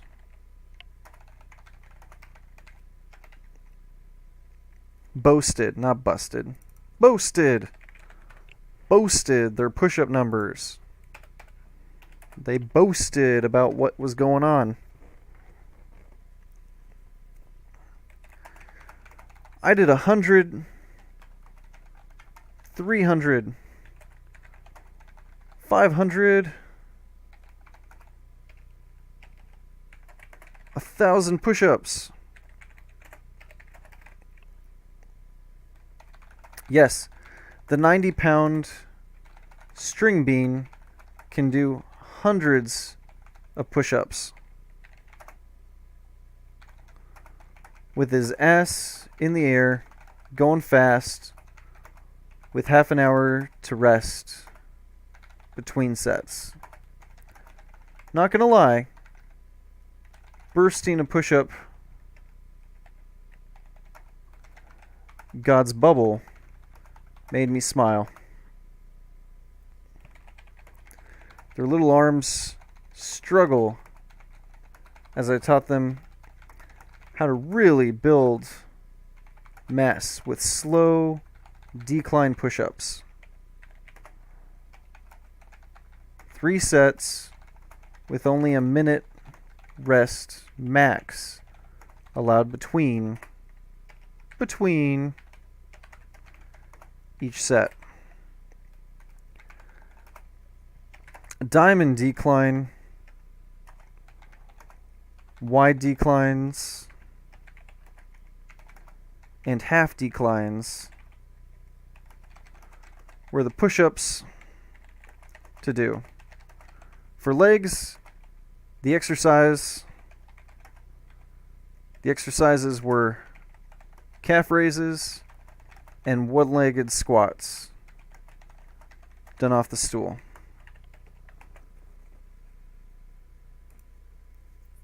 Were one-legged calf raises and one-legged squats done off the stool.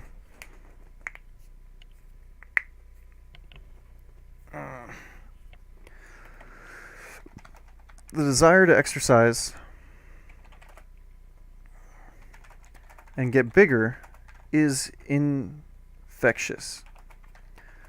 Soon even my Selly Mafia was working out. I was putting together different exercise routines for different bodies, and it was working. People were getting bigger and looking good. We had our own little exercise community. The only problem was there were still muscles being ignored. When I couldn't find any books with the answers, I turned to my loving family.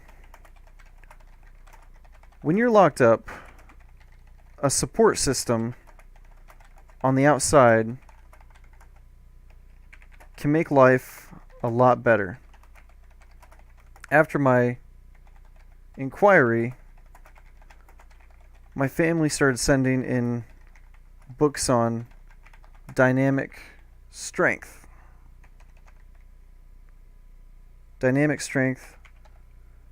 Isotonics, and the late bodybuilder Charles Atlas. With hammer curls, across the body rows, and lateral presses, we didn't need weights to bulk up. As weeks turned into months, my arms started to pop, and I was having fun combining calisthenics and isotonic exercises into my own jailhouse, no equipment needed workout program. I give it to the guys.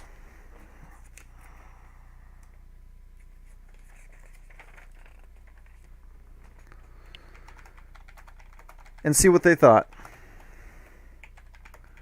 Mafia and I, we were killing our workouts every day. What's wrong with your shoes? I looked up to see Deputy McGruff staring down at me. I followed his gaze down to my orange plastic flip-flops before responding. Looks like the lips a bit torn. Why are you destroying our property? Tearing up our shit. I tried my best to keep the "oh my god, are you kidding me" sass out of my voice.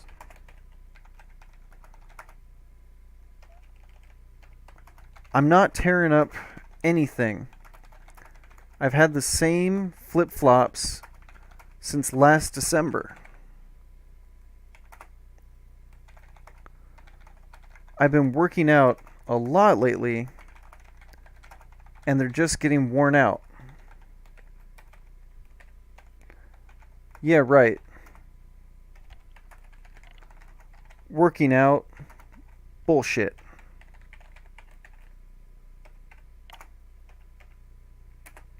Bullshit. Working out. Bullshit. Hang on. Let's not finish that. Let's keep the sentence going. I like where this is going. If I see the next pair torn up, you're going to be in serious trouble. Which is such a stupid thing to say. If you're in close custody, how much more trouble can you really get into, right? I remained silent as I was handed my fresh kicks. My fresh kicks! Mafia would need to get his sandals replaced a few months later, and he'd be given no grief about it. Some CEOs are simply dicks to be dicks. Once I forgot this fact, I'd shortly be reminded of it. Replacing my face in the mirror with McGruff's, I went hard at shadowboxing. I don't consider myself a violent person.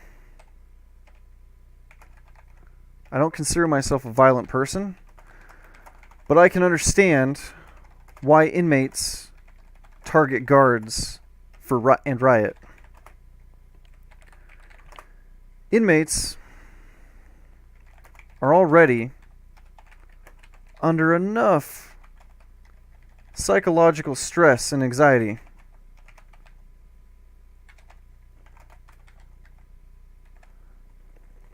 Deputies do not seem to understand how easily incarcerated folks can be pushed over the edge.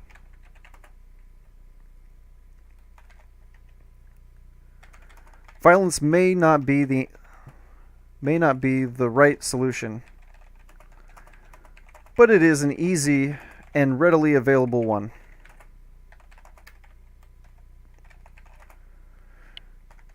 Turn my pent-up frustrations into energy for my workouts. I was determined to bulk up.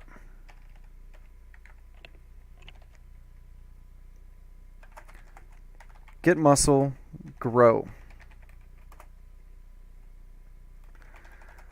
Staying determined and motivated turned out to be pretty easy in Max, where you have so few distractions.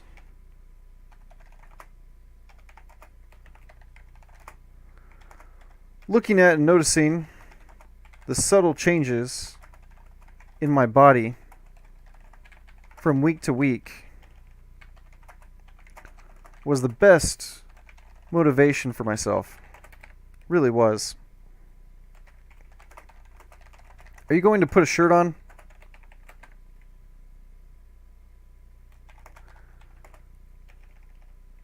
I turn towards Mafia. Don't hate.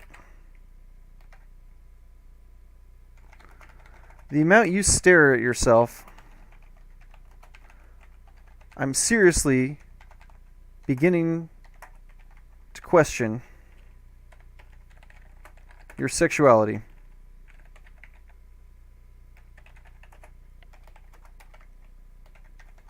Oh, come on. I'm sure there are lots of guys who would love to suck their own dick. Nope, just you.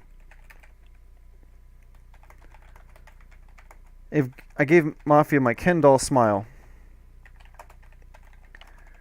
You're just jealous. My teeth are normal and don't look like I floss with shoelaces.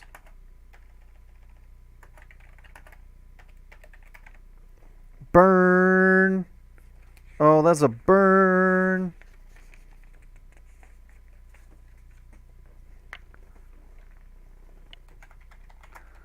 Mafia gave a sigh. How I miss shoelaces. I turned back to the mirror with a grunt. It's true. I miss shoelaces too. It's amazing what you miss when it's all taken away from you.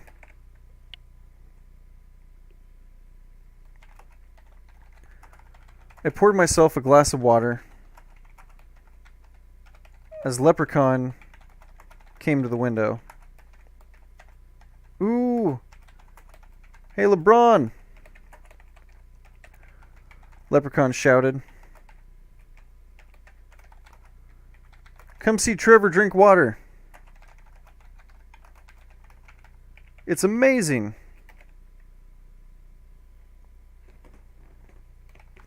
Shut up, I said as LeBron came to the window.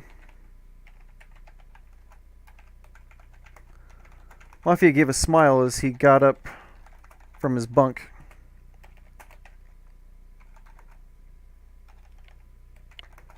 Do it. We all want to watch. Whatever.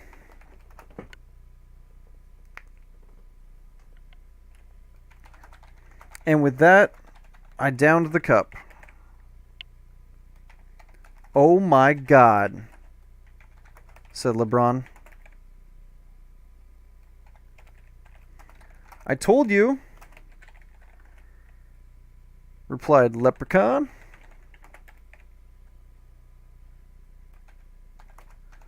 I don't understand, said Mafia. It's just water. Why does the aftertaste face look like you're in pain? I'm just not a big fan of plain water, I explained. It's just so bland.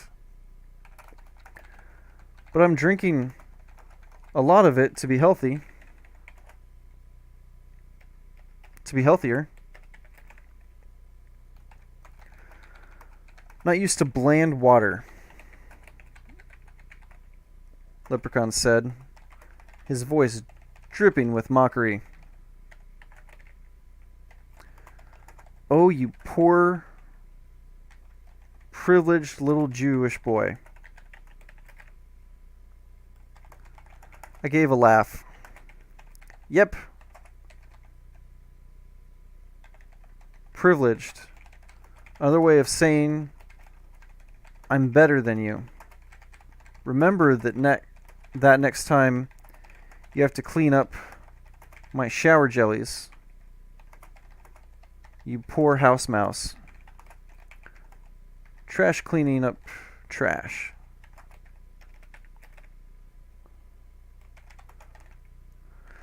The conversational banter continued much in the normal way. Everyone making jokes at another's expense. We all took the jokes in good humor and moved on. Somehow, we got on the topic of pandas' sleeping habits. He sleeps with his head up,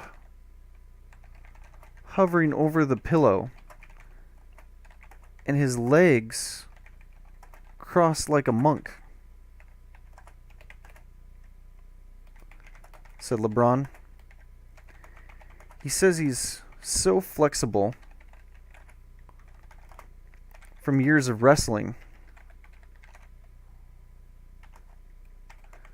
He swears he's like a kung fu panda.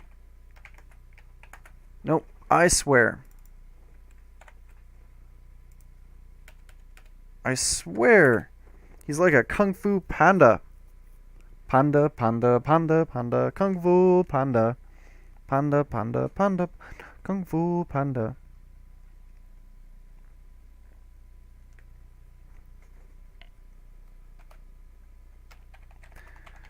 Feet behind his head and everything.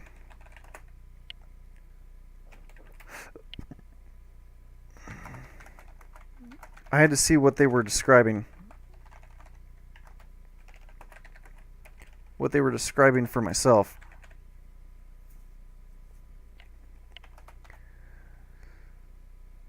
It did not disappoint.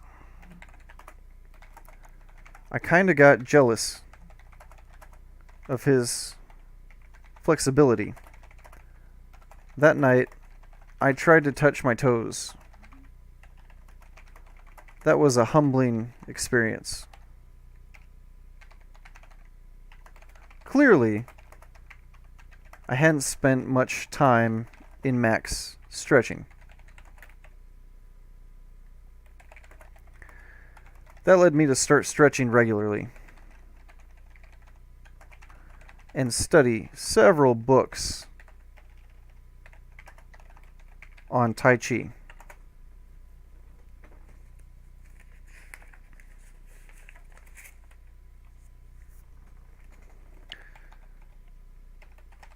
Tai Chi turned out to be a great, slow martial art I could practice in the small space of the cell.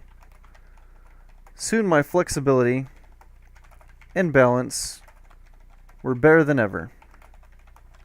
I found for myself adding different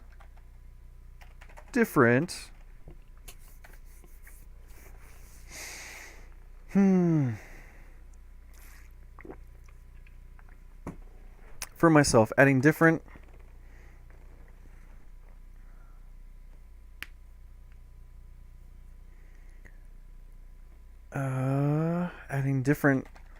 workout routines like Tai Chi, exercises, breaks up the monotony and keeps me interested. And it did. It kept me far more interested than it might have otherwise.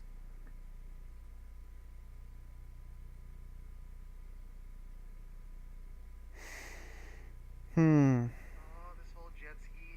I know. Friend, it's gonna be okay.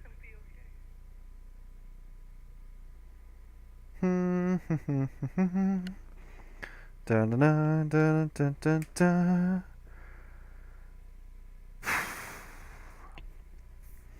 It's one of those things that I just gotta think for a second as I'm continuing on writing. Writing is one of those things that you just need to be able to like sit and think for a moment before continuing on. It's one of those moments where you just look and you're like, oh, look at my red wall. Look at my guitars. That's right, everybody. Be like, yeah, cool guitars. Guitars and martial arts belts and hats, and scarves. That's my wall. Lots of fun things on my wall. Oh my goodness. Keep me interested in my physical activity. Anything to keep from getting bored. It's like they say, variety is the spice of life. Did you seriously order 30 tubes of peanut butter? Mafia asked me right after our commissary delivery. Well, yeah.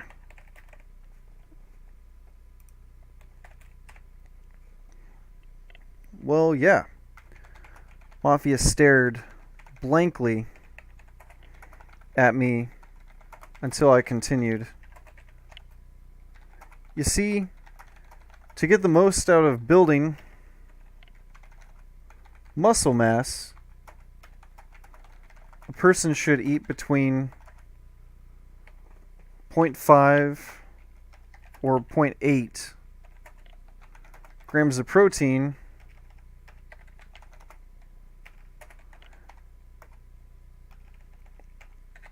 for every pound they weigh. Okay. Which means I need between 90 and 144 grams of protein daily. Uh-huh.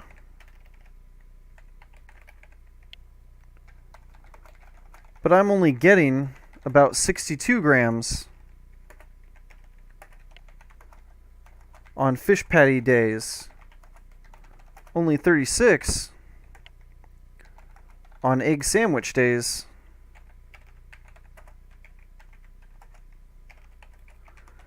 And even worse, 24 grams on cheese sandwich days. Oh no. Mafia feigned concern.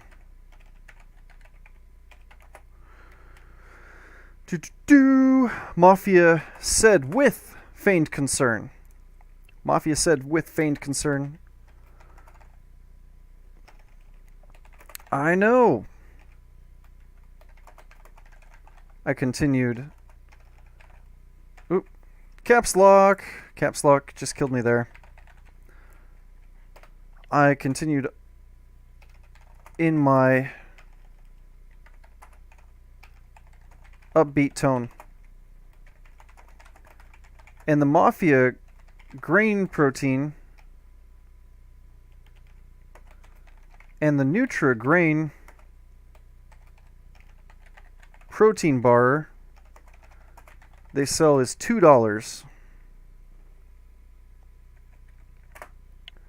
Is $2.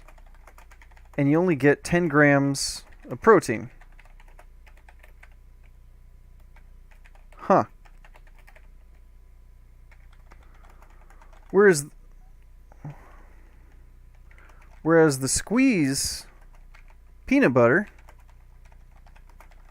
you get 1.1 ounces of peanut butter for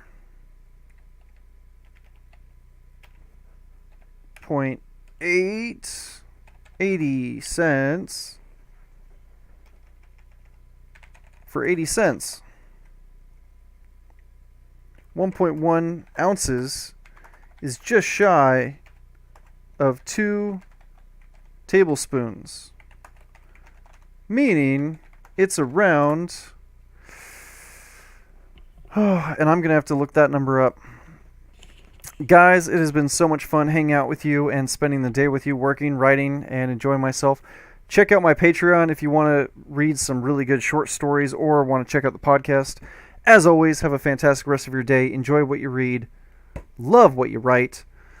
And if you enjoy this podcast and you know other readers or writers who might enjoy it too, go ahead and share it with them. Have a great day.